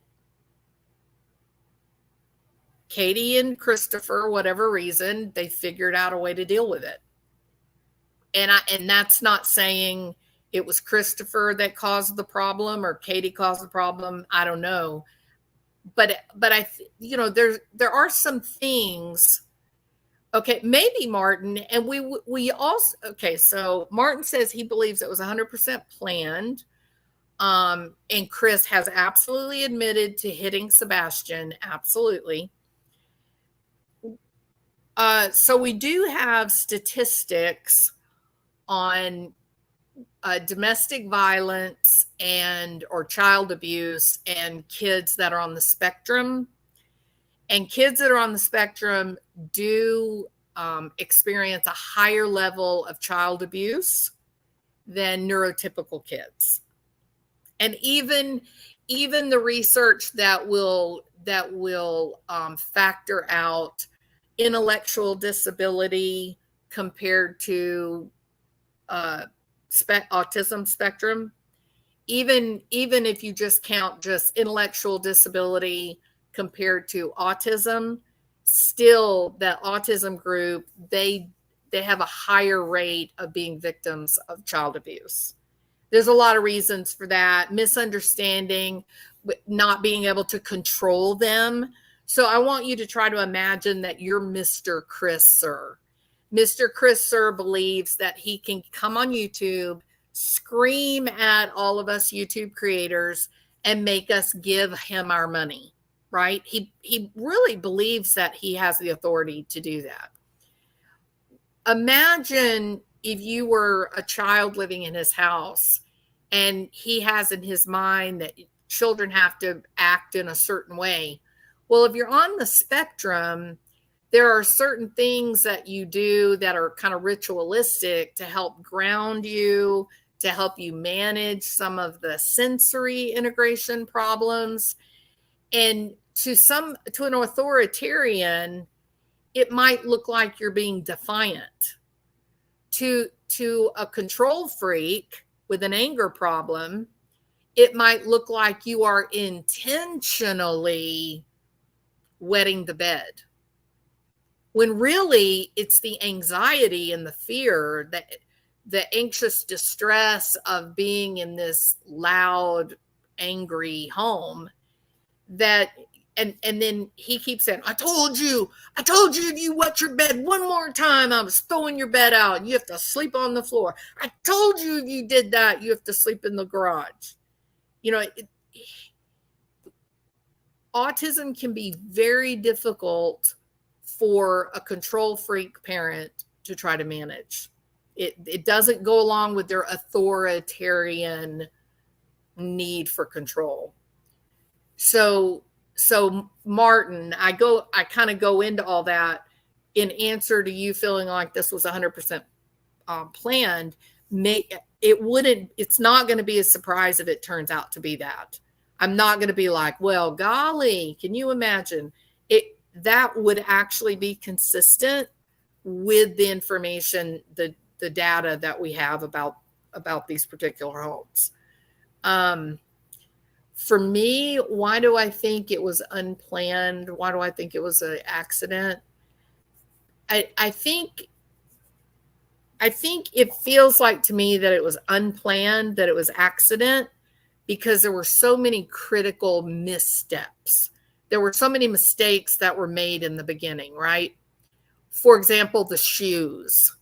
That was a complete oversight. That was her, Katie. She just didn't pay attention. She just said, he walked out of the house, he left. And then it wasn't until Seth came to the house and he was like, well, there's all of his shoes. What did he have on his feet? And then she was like, oh shit. Oh, he had to have been barefoot. But that's not true. I mean, we all know that it was cold. He had been stung by ants in the past. So he would not walk on mulch or anything like that. So that it's just not true. The kid did not leave in the middle of the night with no shoes on. It's just not true, right? So those are the kinds of things that make me think that it was a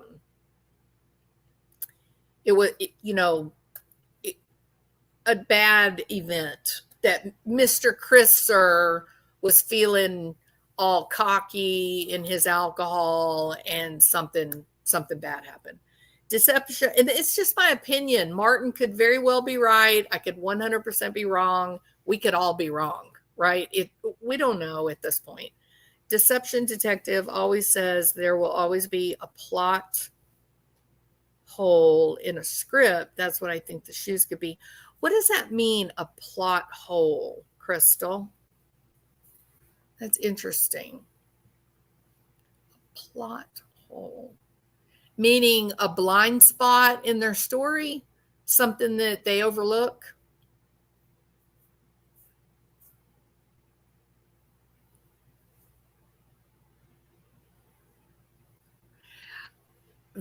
Absolutely crime time.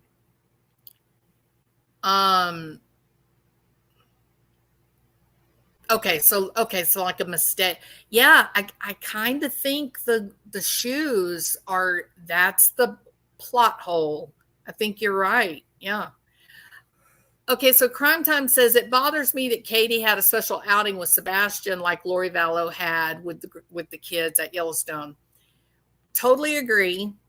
And in some ways, to me, it sort of feels like the whole Last Supper thing, does it? The symbology of, saying goodbye, forethought, foreknowledge. One of the questions, Christopher Proudfoot says, ask me, I welcome the hard questions, yada, yada, yada. That's my question. That's the one that hasn't been answered, that I think is the hard question. And that is, did Katie take Sebastian and intentionally overstimulate him every weekend? Like, was that a normal thing for her to take him out, a kid on the spectrum who she's already acknowledged he had some behavioral issues, take him and fill him up with sugar and junk and loud activities, lots of people, lots of locations. People that have kids that are on the spectrum, they do not live that lifestyle, y'all.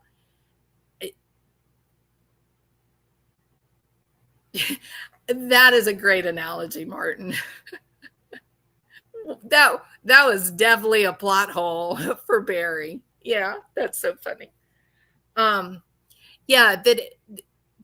I don't think that's true. I think knowing families that have children that are on the spectrum, I teach them, be aware of the environment, be aware of the time of day, when your children are most grounded, because when those times of the day come where they're getting weary or they're getting hungry, or they just need some quiet time, you need to plan your day so that they're back at home during those times. Don't let them get hungry. Make sure you take snacks with you, healthy snacks. Keep them off the sugar. You can control a lot of the behavioral anomalies that are often associated with autism. You can manage that just by good planning and environmental awareness. And what she did that day with Sebastian sounds like a nightmare to me. You take him and do 4 different activities, all of this unhealthy food, all of these people, loud noises, weariness, no downtime, no time alone for Sebastian. He would have been in a complete and total autism meltdown.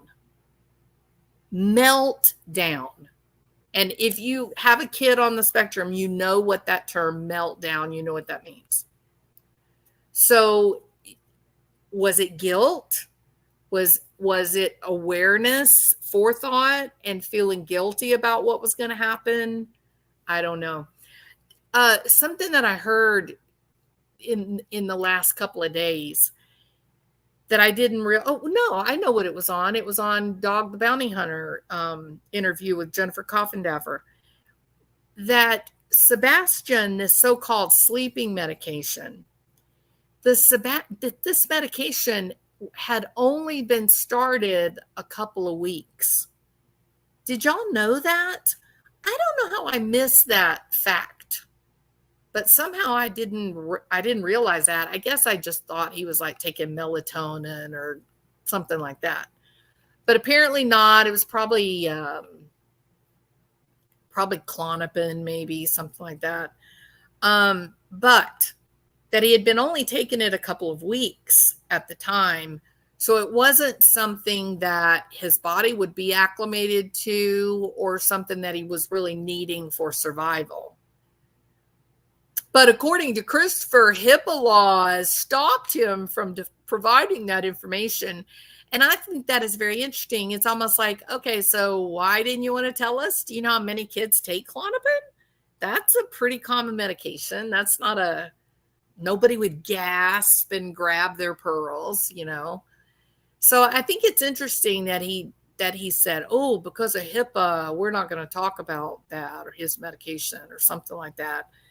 It's really odd. Were you going to try to hide the fact that he had that medication? Like what? Why would you pull out the big guns of HIPAA? It doesn't even apply to you on any level. Why would you do that? You just wanted to hide that he was given that medicine? I think there's some people that have felt like maybe he was accidentally overdosed. Maybe that's what caused it. I don't know. Accidentally took him out so fast, forgot about the shoes. It definitely, I think that was definitely an oopsie. Yep. Like the chipmunks, like Barry and the chipmunks. Martin, okay. So Martin, when you say that you feel like it was part of the plan, are you meaning, so that there would be, like video of him with Katie around town?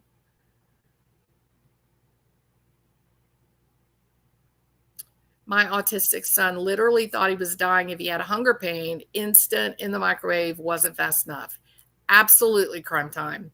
And so with autism, I mean, there's other situations too, but specifically with kids on the spectrum, to help them stay grounded, you want to be very aware of their needs when they get hungry, making sure they stay well hydrated, making sure they get periodic times during the day where they're able to be alone, recharge their batteries, so to speak, stimming if they need to do that.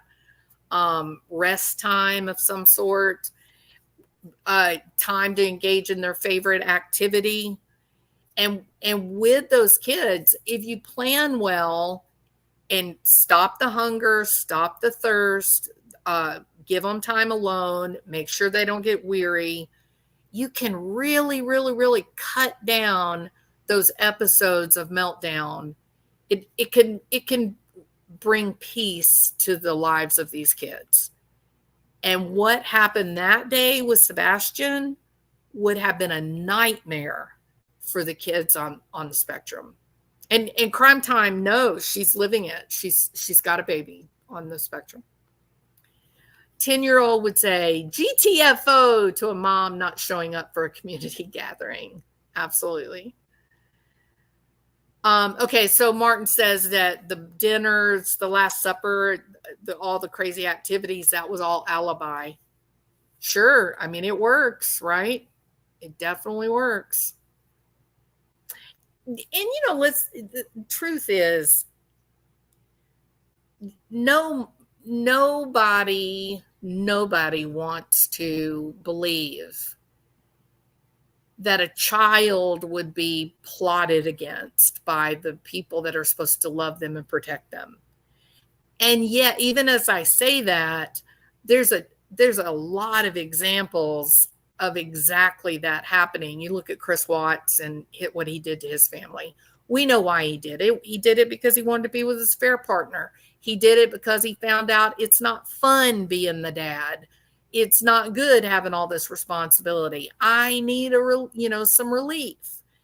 And he did, because he's high in psychopathy, he said, I need to get away from these people. They're killing me and I don't want to pay for them all anymore. And I'm just going to make them disappear. And then I can live the life that I want. And it's chilling and it's nightmarish, but that's what psychopathy is. And in a funny parallel way, I've said before, psychopaths, when they're hungry, they eat. When they're thirsty, they drink. When they want to have sex, they grab someone and have sex. And that's about all life consists of in terms of motivation and reward. They're not burdened by things like morality, guilt, sadness. They do not experience that. A primary psychopath does not experience those things. When they are hungry, they eat. When they want sex, they have sex.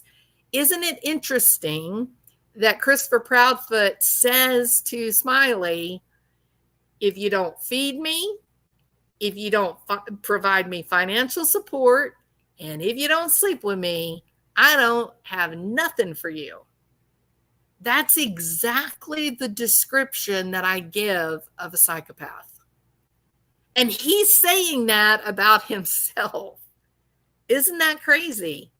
They know what they are. They recognize themselves. They'll tell you, I'm different. I know I'm different. I'm not like other people I know. I'm talking about psychopaths. Christopher Proudfoot easily objectifies people. I think he objectifies people and he rates them in terms of their usefulness to him. Absolutely. How many kids disappear every year? You would be horrified to know, Martin. 500 on average, 500 per state. It's horrifying. Absolutely horrifying.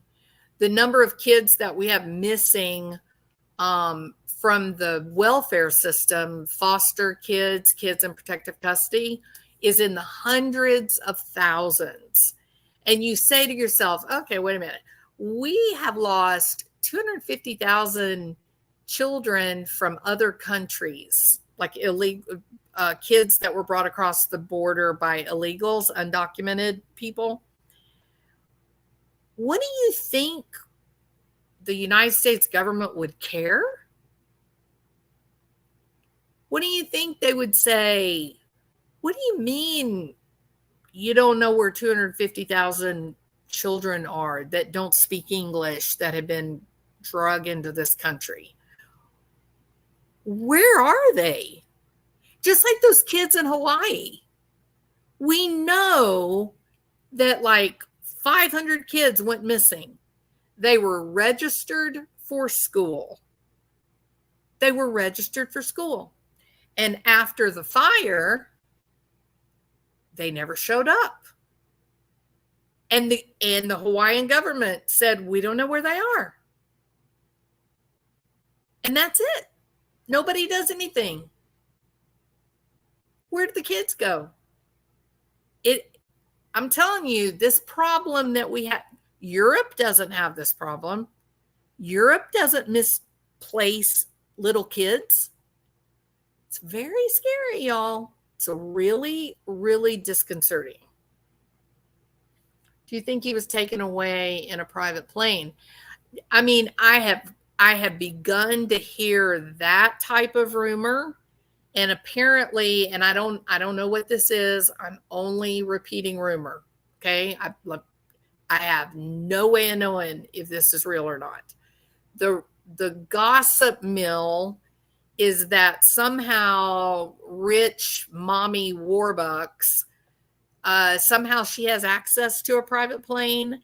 I don't think they own it. I would be surprised if they own it. Maybe they do. I mean, I can't judge that, but some, you know, you can have friends that have private planes and they'll loan you the plane, right? They'll say, well, let me send my pilot my plane to come help you, blah, blah, blah.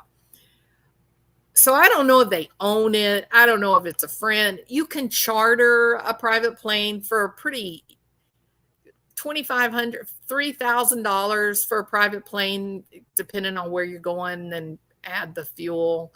You know, private planes are not out of reach, right? You can get one.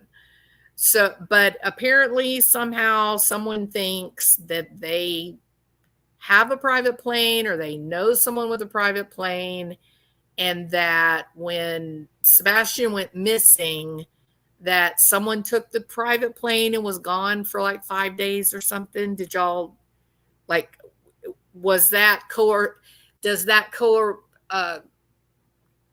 coincide with the trip to Alaska? But I thought the trip to Alaska had to do with Daddy Warbucks' business. So I don't know about all that. I don't know if this is something new. I don't know. I think Chris disposed of him between their home and the work site. I do know, you know, Christopher went missing. There's a block of time that is really suspicious.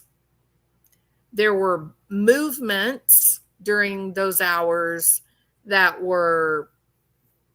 seemed to be nonsensical. And so, just like with Barry Morphew, if something critical happens within a given time frame, and you have these strange behaviors that happen during that same time frame, they're probably related. So I don't discount Christopher Proudfoot's actions in the immediate hours after Sebastian went missing. He does have some very odd behaviors, and I think it is bizarre that the sheriff's department allowed him to leave. That is crazy. But just like in the Barry Morphew case, and this I think is going to end up sinking him. So Martin he and AK were amazing going through the telematics, and they were able to identify this period of time where, he does some strange movement. The cars are being moved around. There's some unexplained activity that now we know, because we found Suzanne's body in Stauch County, which was an hour south, even though Barry left home and went north, that now we see during those strange movements in the middle of the night, we know what he did. He drove to Stauch. He dug a hole, right? But it calls into question, okay, so the 5 trash runs that, you know, McDonough, you know, and Chris made a big deal of. What was he doing? He was disposing of evidence. That's what everybody wanted to say. He was throwing away evidence. No, he wasn't. No, the hell he wasn't. He's a tracker. He's a hunter, right? That means he works evidence backwards. He looks at animal movement and what do they leave behind to show that they were there? Whether it's a deer or a bear or a human being makes him no never mind. He doesn't care. He's just looking at the animal and the evidence of that animal movement, correct? So he goes south and disposes of Suzanne. But then about the time the sun comes up and he comes back online, now he's leaving Salida and he's making that trip up north. Well, what does he do when he gets to Broomfield, which is as far away from Suzanne's body as he can possibly be at that point? Once he gets to that, he starts making these stops, every one of them with a camera, and behaves in a very curious, odd fashion. He's throwing things away. He's pushing things down into the trash can at McDonald's. He's going around. He's creating what amounts to a spectacle for himself. And it's so simplistic to look at it and go, oh, he's definitely disposing. Look at, he's disposing of evidence. No, he wasn't. It was a ruse. It was a decoy. He left a trail. He left a track to say Barry was here because he knew that the investigators were going to be looking for those types of things. So he just, it's like that little bird. What's the name of those little bird? A puldee, kildee? What are they called? Where they make their nest on the ground, they lay their eggs on the ground. If you come walking up toward the nest, then the bird will all of a sudden dart out, dragging their wing behind them like they're hurt. They'll flop and flounder around to get your attention, to try and say, follow me, leading you away from their nest. Right? That's all. That's what Barry did. Barry absolutely knew the cameras were watching him as he stopped at 5 different locations and just threw random shit away from his truck. His truck was a pigsty. He just grabbed some stuff, put it in a trash bag, throw it away. Oh, look, it's her coat. It's really quite something. Yeah, really is. Look over here. Don't look over there. There you go. There you go. A plover lapwing. Look at you guys coming in here hot with all this information and knowledge about birds. Y'all are awesome. Yeah, as soon as the strange events start, you got your time frame right there, right? And I think it's a certainty that Christopher Proudfoot's behaviors were wrong. Just wrong to call the number, the back office number of the sheriff's department in a 3-way call to report a runaway. Wrong. Just wrong. That was a foolish, dumbass move. One thing I thought about was a FOIA request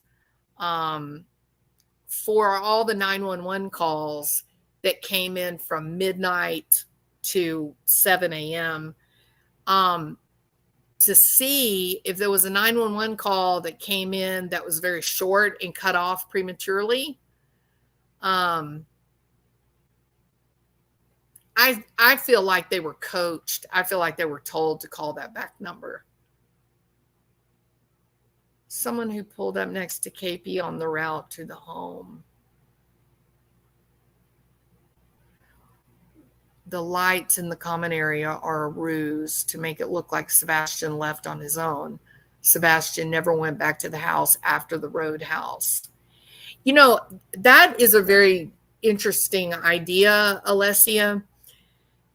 One of the things that I wonder about with Sebastian is this flashlight, right? The way that the flashlight has been described is that it was just like one of these little advertising flashlights, I think it had some kind of superhero on it, but a small one, right? Not a full size flashlight, but a little like throwaway kind of plastic kind of thing.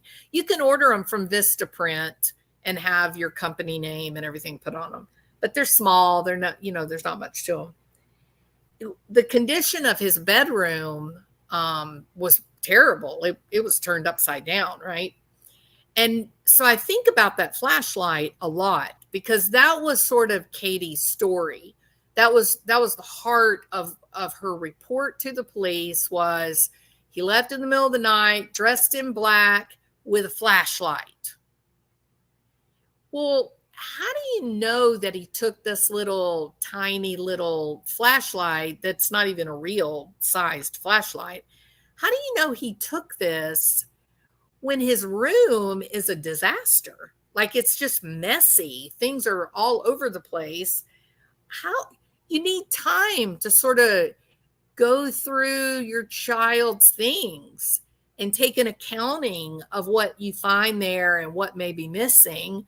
They didn't even know what he was wearing. I mean, the description is bizarre. Well, he was wearing a black sweatshirt. It could have been one of four. Okay, what? If you know that it was one of these four sweatshirts, why don't you just look at the shirts in his room and figure out which one's missing? So they've made it so that they cannot give a real answer to anything. Everything they give to the cops is very vacuous, right? No, it doesn't mean anything, empty of substance. But this flashlight was very specific. It's small, it's got a superhero on it, and Sebastian took it like firmly. That is her story. Even before the whole no shoes thing, she was with this flashlight story. And I think about that a lot because it's one of the few things that she's been really confident or firm about, consistent about saying. And here, for some reason, I don't know why, here's what pops in my head, okay? And this is my imagination. This is wild speculation Friday. But this is what pops in my head. There had to have been a reason that Katie believes so firmly he has this flashlight with him, right? Because she gives this report before she has time to go through his bedroom. So somehow she's convinced he has this flashlight. And so now I'm thinking, okay, so she knows beyond a shadow of a doubt he had this flashlight. What are the circumstances that could have put a flashlight in his hand? Like realistically.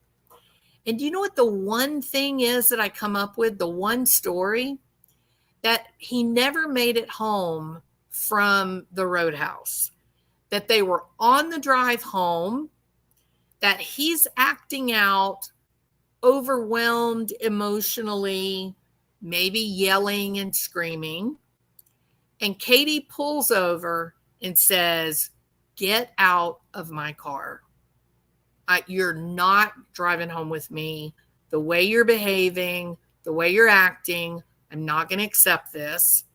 And because they had been gone all day, it was almost dark. And she gave him the flashlight, or it was a little flashlight that he had gotten that day, maybe from the skating rink or something. And she said, take your flashlight because it's getting dark. And that was the last time she saw him. I don't know why that image is stuck in my head, but it's there. And it would explain quite a bit, right?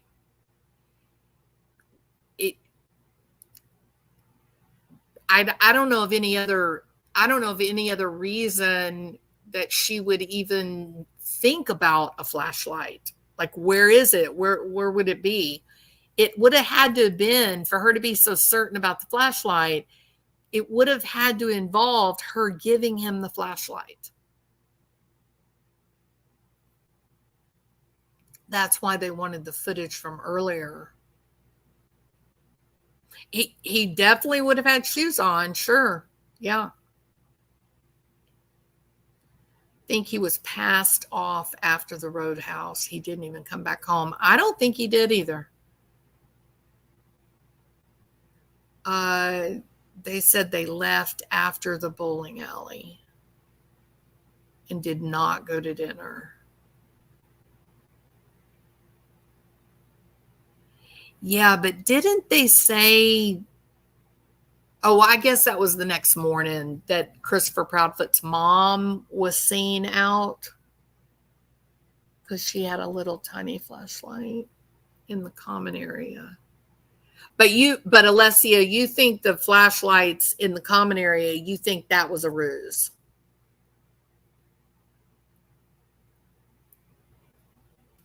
I don't know why the full day, other than maybe a feeling of guilt, maybe knowing what she was doing, feeling like she was doing a nice thing. I don't know. I mean, why did Lori Vallow take her 2 kids to Yellowstone?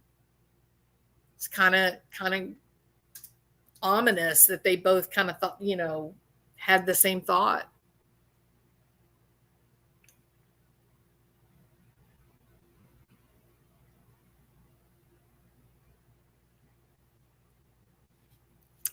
I don't know, Dee Dee. I don't know.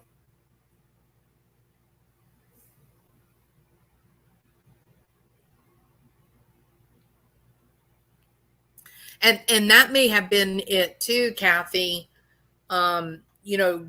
Taking him for this full day of all of these fun child type activities. Maybe that was all to paint this picture of Katie Proudfoot, Mother of the Year. Maybe. She handed off evidence like Summer Wells. The flashlight was Katie playing as Sebastian was running away.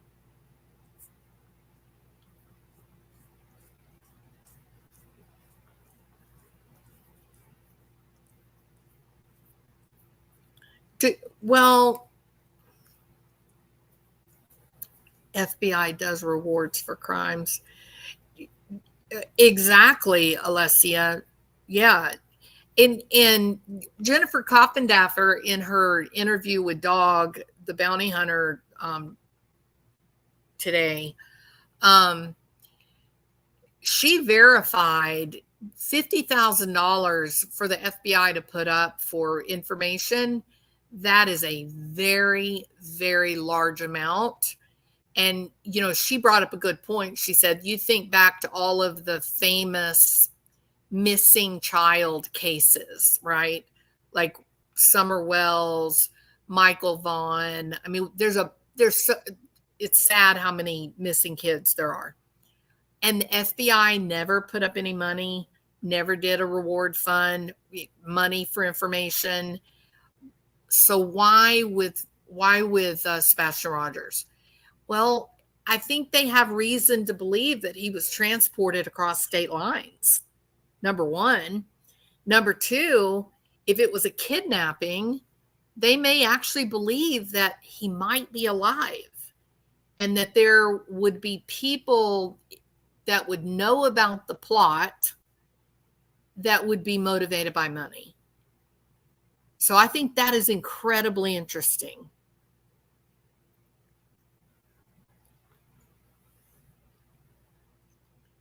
Exactly, Alessia.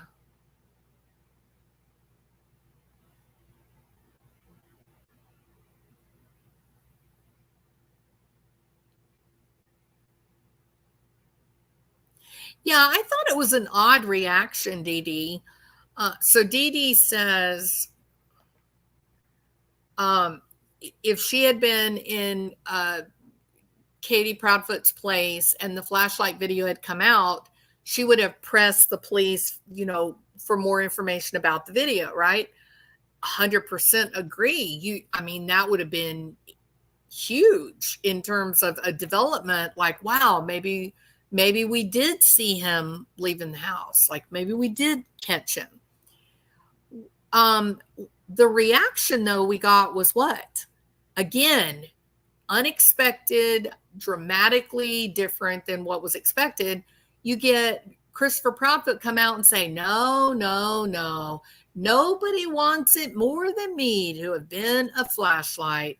It wasn't a flashlight. It was the trash truck. Everybody just calm down. It's not anything. My jaw hit the ground. When you are the parent of a missing child and potential evidence comes out, you do not want to discount it.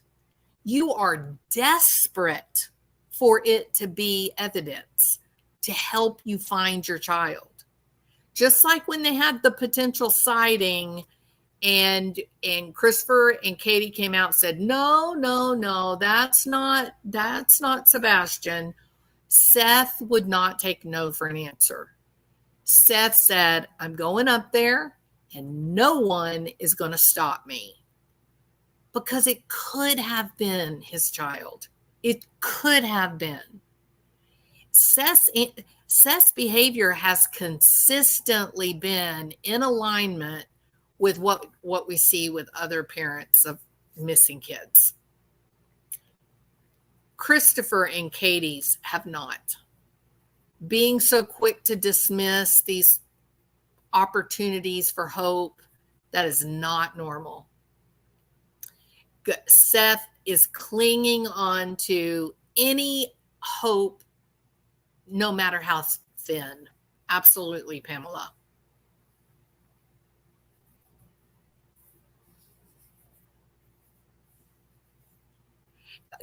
No way they're running trash trucks at 3 a.m., Kathy.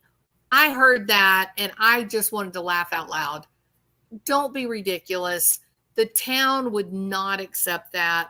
People would be furious if they were running trash trucks at 3 a.m. Y'all know that. Agree, Blissful Elixir. Yep.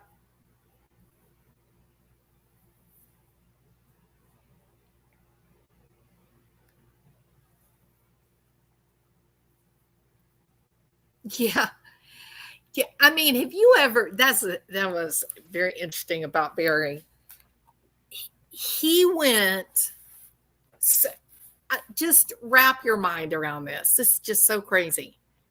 Here, your beautiful wife who has survived cancer multiple times, who you claim to love and adore, and you've devoted and dedicated your life to her, right? You leave on Mother's Day. Her daughters have left on Mother's Day. I mean, it doesn't seem like she's being prioritized, but you leave to go to work. You get this phone call. Hey, Dad, can't find Mom. As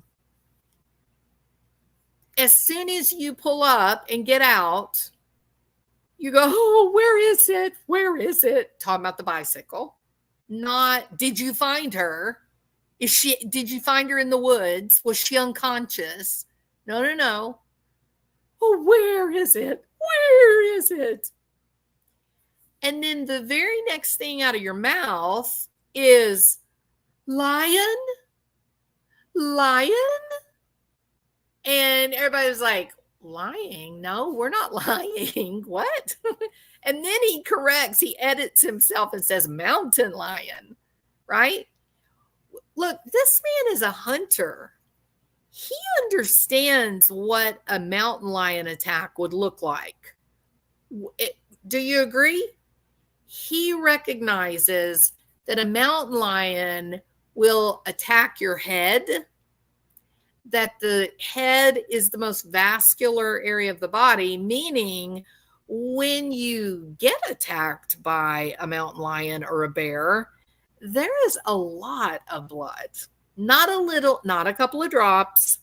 Like you pretty much spill all your blood out, right there.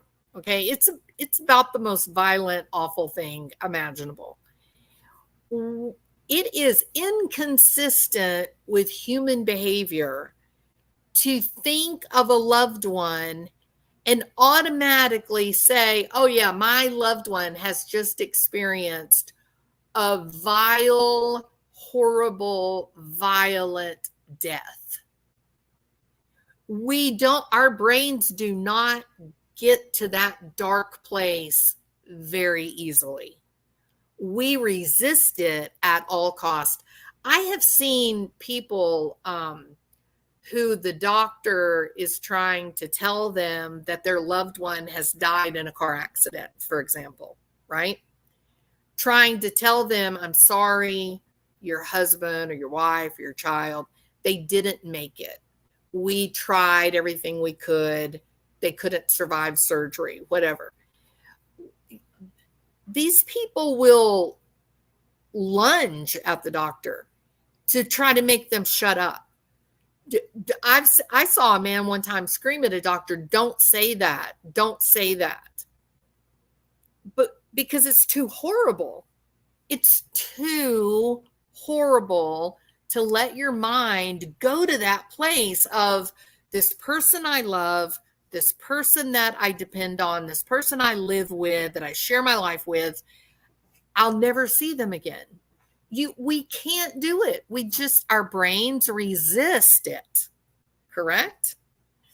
And yet you got Barry Morphew jump out and says, where's the bicycle? And then he's like, oh, was it a mountain lion? Hey, can you imagine the cop's reaction? Like, are you crazy? No, it's just a bicycle. We don't know where she is. Your brain just doesn't, you just can't go there. And so, it's hard when people are so fast to want to think the worst possible thing has happened to their loved one. It's really unnatural. How come the cop in the neighborhood never had his home searched? I don't know about that, Leticia. I don't know. I know that I was accused by Tam of being obsessed, but actually I have been obsessed with the murder of Suzanne Morphew. I don't mind admitting that. This case, not obsessed. There's a lot of stuff that I haven't seen, but I have tried to watch like every single interview. If they're talking, I've listened. But I don't listen to a lot of the gossip and stuff like that. So I don't really know much about the the cop's house or anything like that. I do know that it came out that the story about Sebastian hiding under the neighbor's car, that was found not to be a credible story. Less than 1 minute after he arrived at the bicycle site, he had her dead and eaten, drug off up the mountain and buried. Correct? It was crazy. It was crazy. Yeah. He knew she was gone. He is going to be arrested in the first 3 months of 2025. I'm convinced of it, Martin. He is going down. The cop is a friend of Christopher Proudfoot's. Well, that is interesting. I don't think Christopher has very many friends. It does seem that Christopher Proudfoot is not very well liked in his hometown.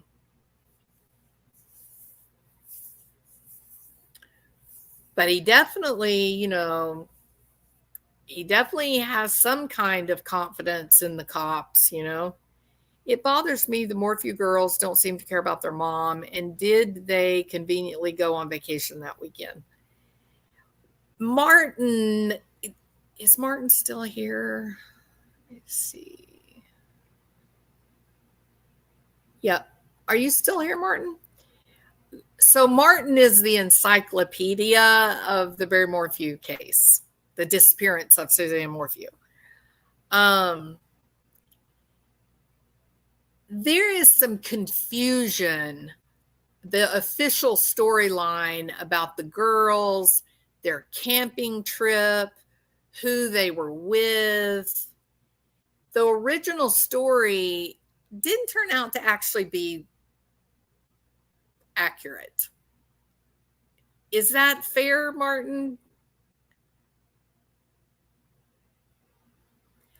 100%, Martin. In my opinion, Chris and Katie know that Sebastian is not coming home. There is lots of evidence that they are not expecting him to return.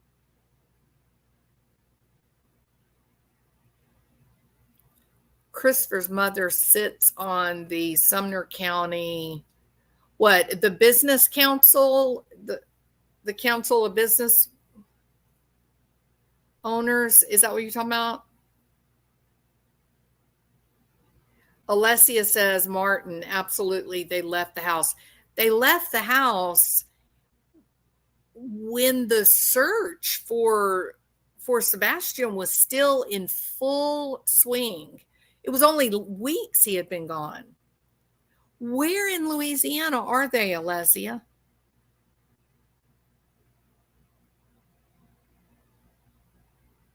And is he still working at St. Jude's, or do you know where in Louisiana?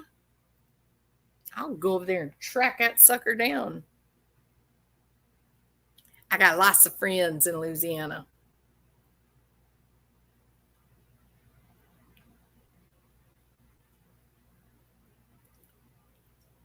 She knows all the government officials. Well, and that may be where he got all his confidence from, right?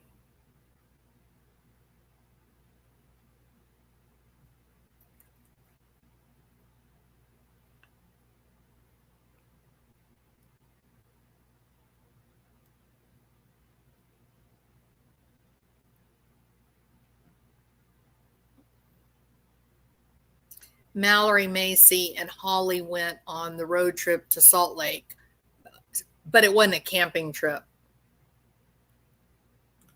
And the aunt did not go, right? Even though the original story she did.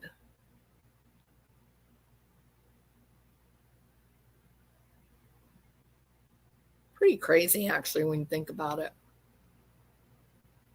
It's crazy. I can't imagine.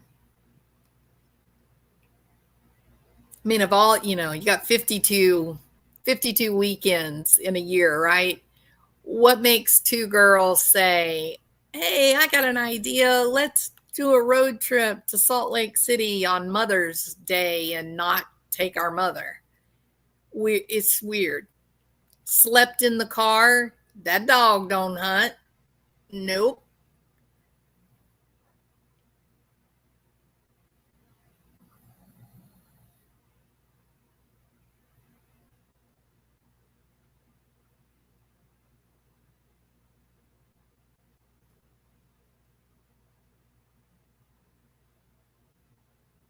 If Katie Proudfoot gave Sebastian to people that care for abused children, did she tell Christopher Proudfoot that she gave Sebastian up to protect him?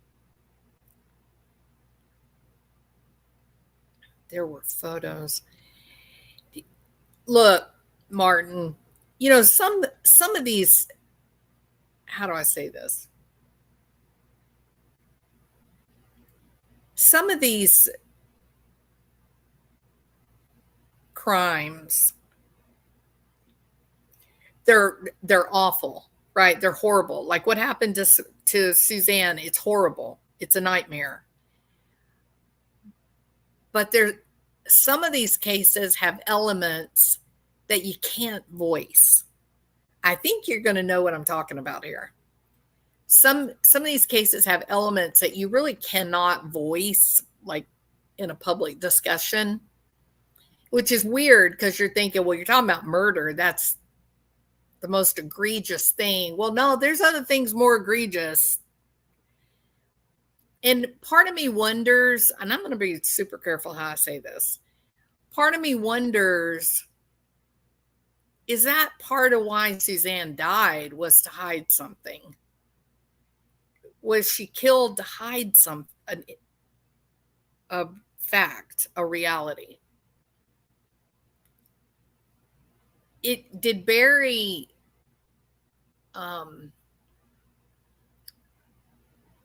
did Suzanne die because Barry had to protect someone else?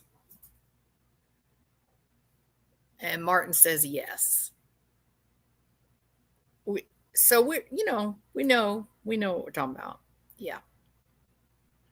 Sure. And you and I haven't ever talked about that before, but it's pretty horrible. It's pretty awful. And if you remember back the whole arrest affidavit and all that, you remember how they kept it secret for months and months? Yes, she might have exposed Barry. Absolutely. Absolutely. And they kept the arrest affidavit secret like 6 months even after he was arrested. It was crazy. The whole thing was really strange. They didn't release the arrest affidavit till they were getting ready to do the hearing, right? Why? Like a lot of times they will do that if there's going to be other arrests, like if they're setting people up or they're going to try to catch them by surprise or whatever. But in this case, it was just Barry, a nobody from the middle of the woods, Why did they keep it secret? Sometimes I wonder if they changed, if they edited it before they finally did the hearing. Because it was just, some of it was just too awful, just too awful to talk about. And look, Donna, I agree with you. Suzanne Morphew did make a comment to her best friend in a text that all of Barry Morphew's business dealings were always really shady. I don't remember the exact verbiage now, but it was that idea that his business stuff was not on the up and up, right? And you have to wonder if he was doing things for bad people and her getting a divorce and leaving might expose them, that she might have knowledge of dirty business dealings. Maybe they told him, you can't let her leave. You can't let her, she's got to be under your control. That kind of goes down the Hollywood route, maybe.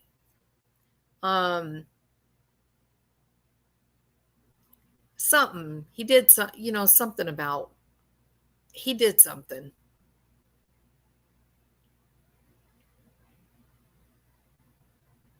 I think the whole Suzanne, God killed Suzanne because she had an affair and she was an ungodly woman.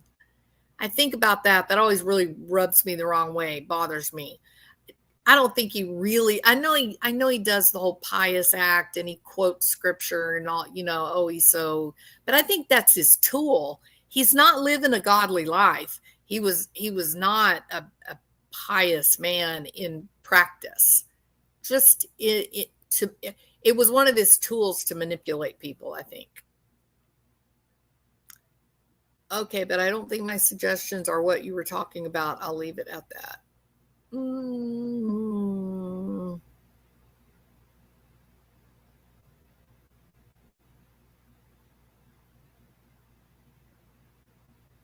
Oh, yeah, for sure. Yeah, I don't think the cocaine was a big secret.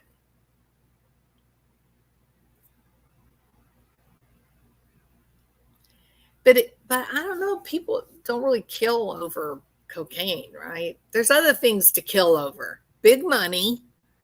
Big money is always a motivation for some people to kill.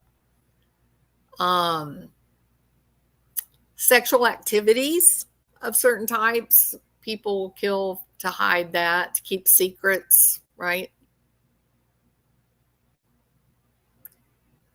I think the truth will come out about some of his activities.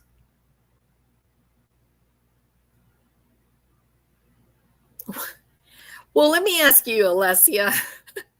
He's living in some rundown trailer in Arizona, right? Or, I mean, I guess technically he goes from Indiana, mommy's house, to his old beat up trailer in Arizona. Maybe he didn't have to break up with her.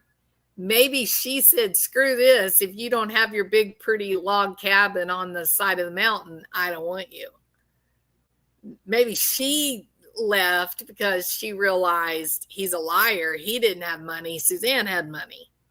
And now Iris Eton has money. But Barry ain't got no money. You think that's accurate, Martin?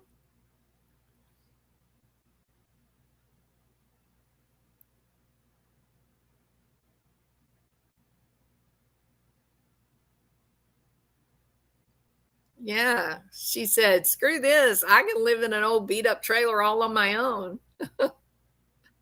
And he ruined his reputation in Indiana. His business was in shambles by the time they left and went to Colorado. Cave Creek, not Shirley's house, Mallory's house. Okay. Where did Shirley go back to Indiana? Shoho definitely knows the truth. And Shoho herself is not really very stable. She behaved in some pretty curious ways. She'll never tell the truth. Barry is her man. They are partners in crime. Imagine Barry Morphew being your hero. Horrible, horrible, horrible. Yeah, she'll never tell Alessia. Never.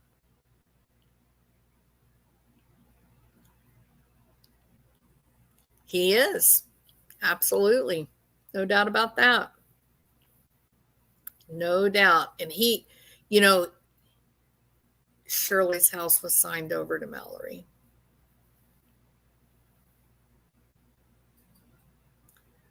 Why would they do that? Wow. That's crazy, isn't it?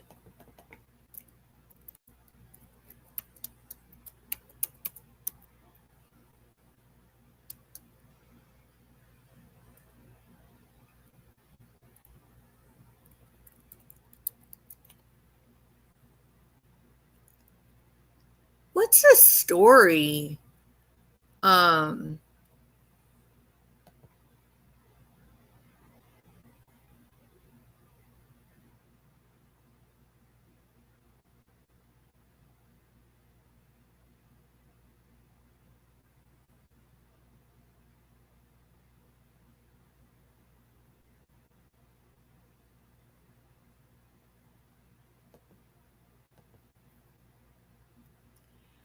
Take me down to Paradise City where the grass is green and the girls are pretty. Take me.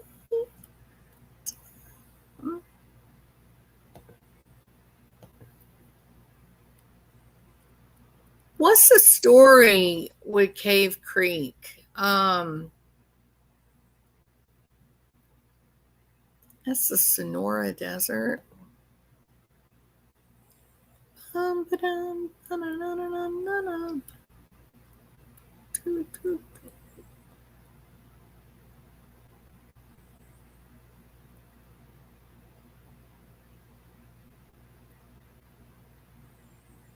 So crazy. What is that?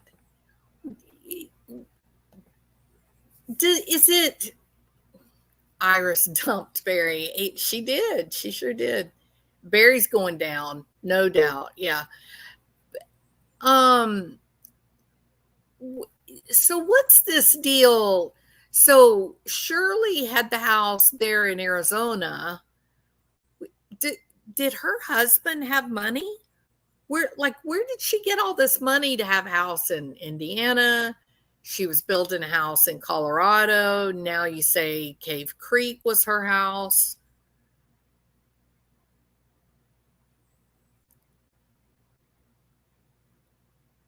So he put a trailer in Shirley's name. Is that true? Is that true? Oh, wow. Oh, how the mighty have fallen. Wow. The creepiest thing was that picture of Barry at the bar hitting on the pretty blonde. That was kind of chilling. Yeah. Hey, Fractured Fairy Tales. I'm glad you were here. Yeah. Thank you.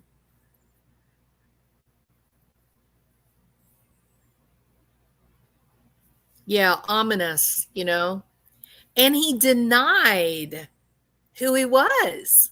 That was scary. Yeah, that's my cure. I didn't think that Shirley and her husband had any money. Barry bought the house in Knobsville for Shirley. Well, he financed it, right? Like he didn't outright have the money, the cash to buy it.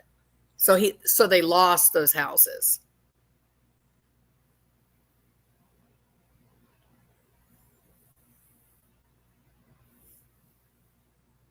So none of them are in Colorado anymore. Macy's gone. Mallory's gone. Was my next mark. Judge Lama said he did not want the girls to see the arrest affidavit. Yeah, that's right, Hannah. Always thought that was odd.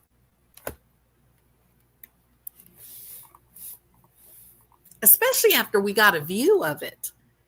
Once we got, I can remember reading through it the first time and thinking, why has this been secret for 6 months? There's nothing here that to be of concern,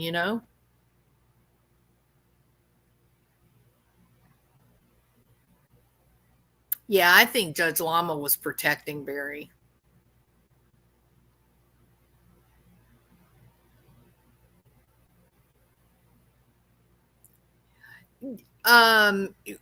All of Suzanne's money went to Iris Eaton, the attorney.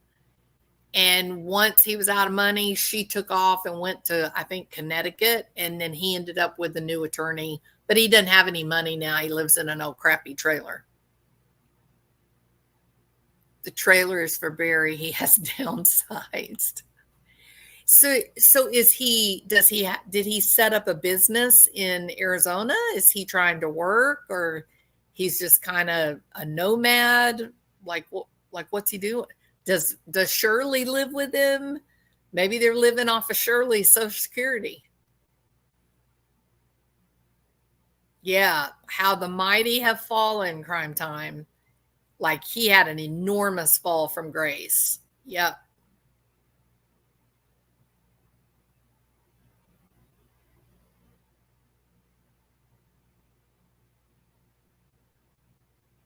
No, there's no money, Lolo.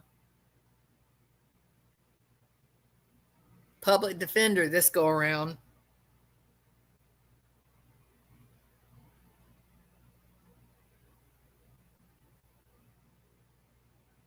The money came from Suzanne, from her inheritance. She got inheritance from her stepmom and her mom. Karma. There you go. And, hopefully if Christopher Proudfoot is involved in the disappearance of Sebastian, and I could be wrong, maybe he's not, But if he is, then maybe karma will catch up with him. Picking up women, so I hear.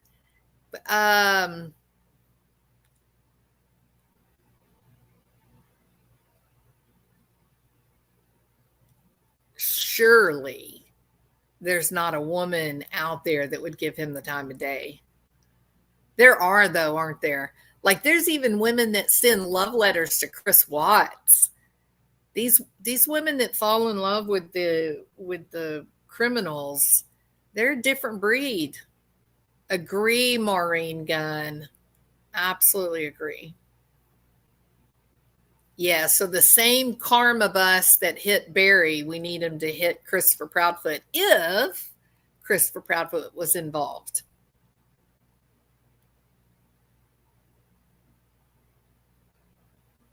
I hope the new prosecutor takes a swipe at Barry. Oh, I think they're coming for him. Yeah, Linda Stanley was disbarred a couple of weeks ago, maybe a month ago now. Boy, she completely destroyed the case. It's horrible, horrible experience. Really sad. Have y'all been watching the Sarah Boone debacle?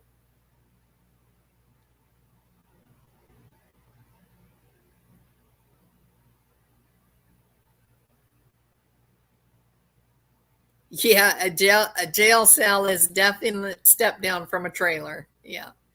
Can't imagine the Morphew daughter's path in life. So difficult. We should do a pool bet on if Chris was involved. We could do a pool bet on if Chris gets arrested. Sarah Boone is one of the craziest cases. Kathy, I'm going to do a live tomorrow. Well, yeah, we're almost at tomorrow. I'm going to do a live tomorrow about Sarah Boone because we're gearing up now for her trial. But now she has 3 attorneys. It's like this girl, doesn't matter what happens, she comes out smelling like a rose. It's amazing. I believe Linda is in big money troubles also. I'm sure. I mean, she's disbarred, so she can't work. And she's got more legal cases. Yeah, she is a cautionary tale for making sure that you're qualified for a job you're hired to do. A definite cautionary tale. Thank you, Maureen. I am feeling better. I am. It was a long haul. Whew, rough. I don't know, Lolo. They're doing they're trying the battered wives syndrome. That's going to be a real stretch. But I think that's been the source of all of the fighting with all the other 8 attorneys. I think that's what she wanted all along is to be able to use this battered wife syndrome. And the other attorney said, "You're crazy. It'll never fly. We can't do it." And for some reason, this new attorney, he's doing whatever she wants to do. It's kind of crazy. She's $50,000 in debt from the legal debt. The games people play. That's right, Alessia. She definitely got caught. Yeah, so she's got 3 attorneys now. She's finally got an attorney who will let her do the battered wives, syndrome. And the problem is that she herself got arrested for domestic violence. It wasn't like he got arrested and she was the victim. They were both beating up on each other. And she's a raging alcoholic. It's not going to be successful, And I do think that the attorney really tried to get her to do a plea deal. It was a bad misstep not to do it. So the trial is going to be very interesting to watch, but I don't see how she beats it. I could be wrong. She may walk and have no trouble. The other one that I think, Charlie Adelson, I think he's going to get a new trial. He's totally going to get a new trial. And the people following those cases, the murder of Dan Markel, they are going to be furious. But they entrapment for Charlie Adelson, and I don't think the man knew what was really going on. I think Donna did. I think the mother-in-law and the daughter planned it. But I think old Charlie was just a scapegoat, you know. Exactly, Alessia.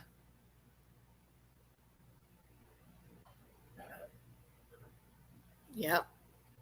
And that's the thing about it, Lolo. If she had done a plea deal, she'd be probably getting about ready to get out. Yeah.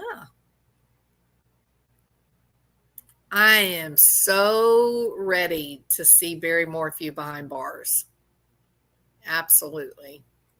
Every single time the image of Suzanne Morphew pops in my head, it's just sadness. The outrage of her being sacrificed. It's terrible. She needs justice. She really does.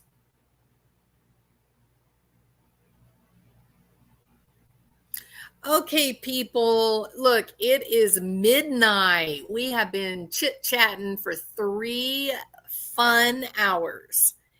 Thank you guys so much for being here and coming in and, being part of the conversation.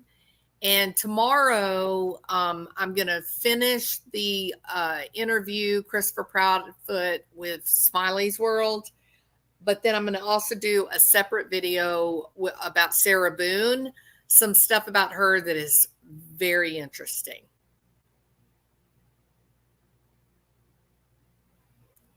Did you hear about Lee Warner found in a tank on their property? What? No.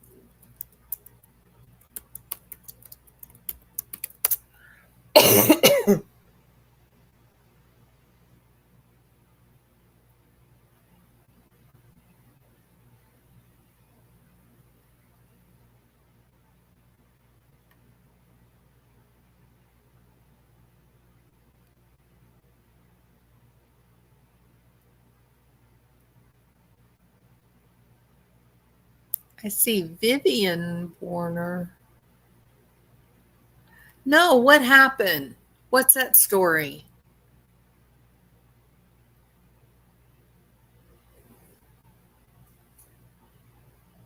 D. Warner is a predator. The tank was sitting there sealed the whole time. Huh, interesting.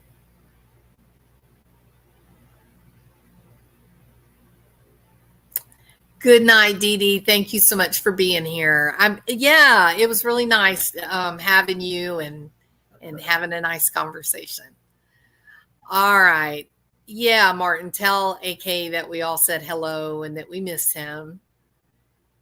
She was found in a tank that was welded shut. Wow, that is we'll have to talk about that tomorrow too, Kathy. Her husband done her in. Is that the woman in South Colorado? I don't know. It's not ringing a bell. D. Warner.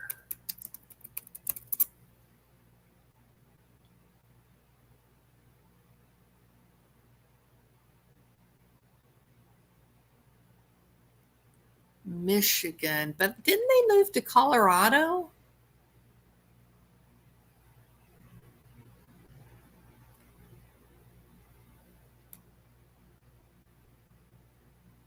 Yeah, that's who I'm thinking of.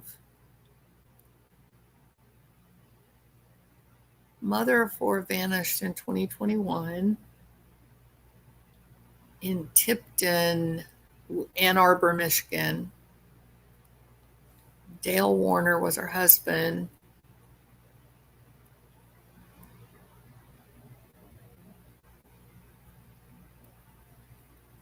That is just, well, goodbye, Dale.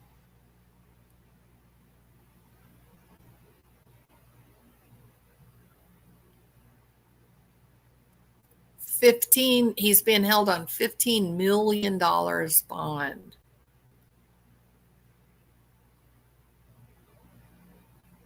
Wow, that's crazy. All right. Okay.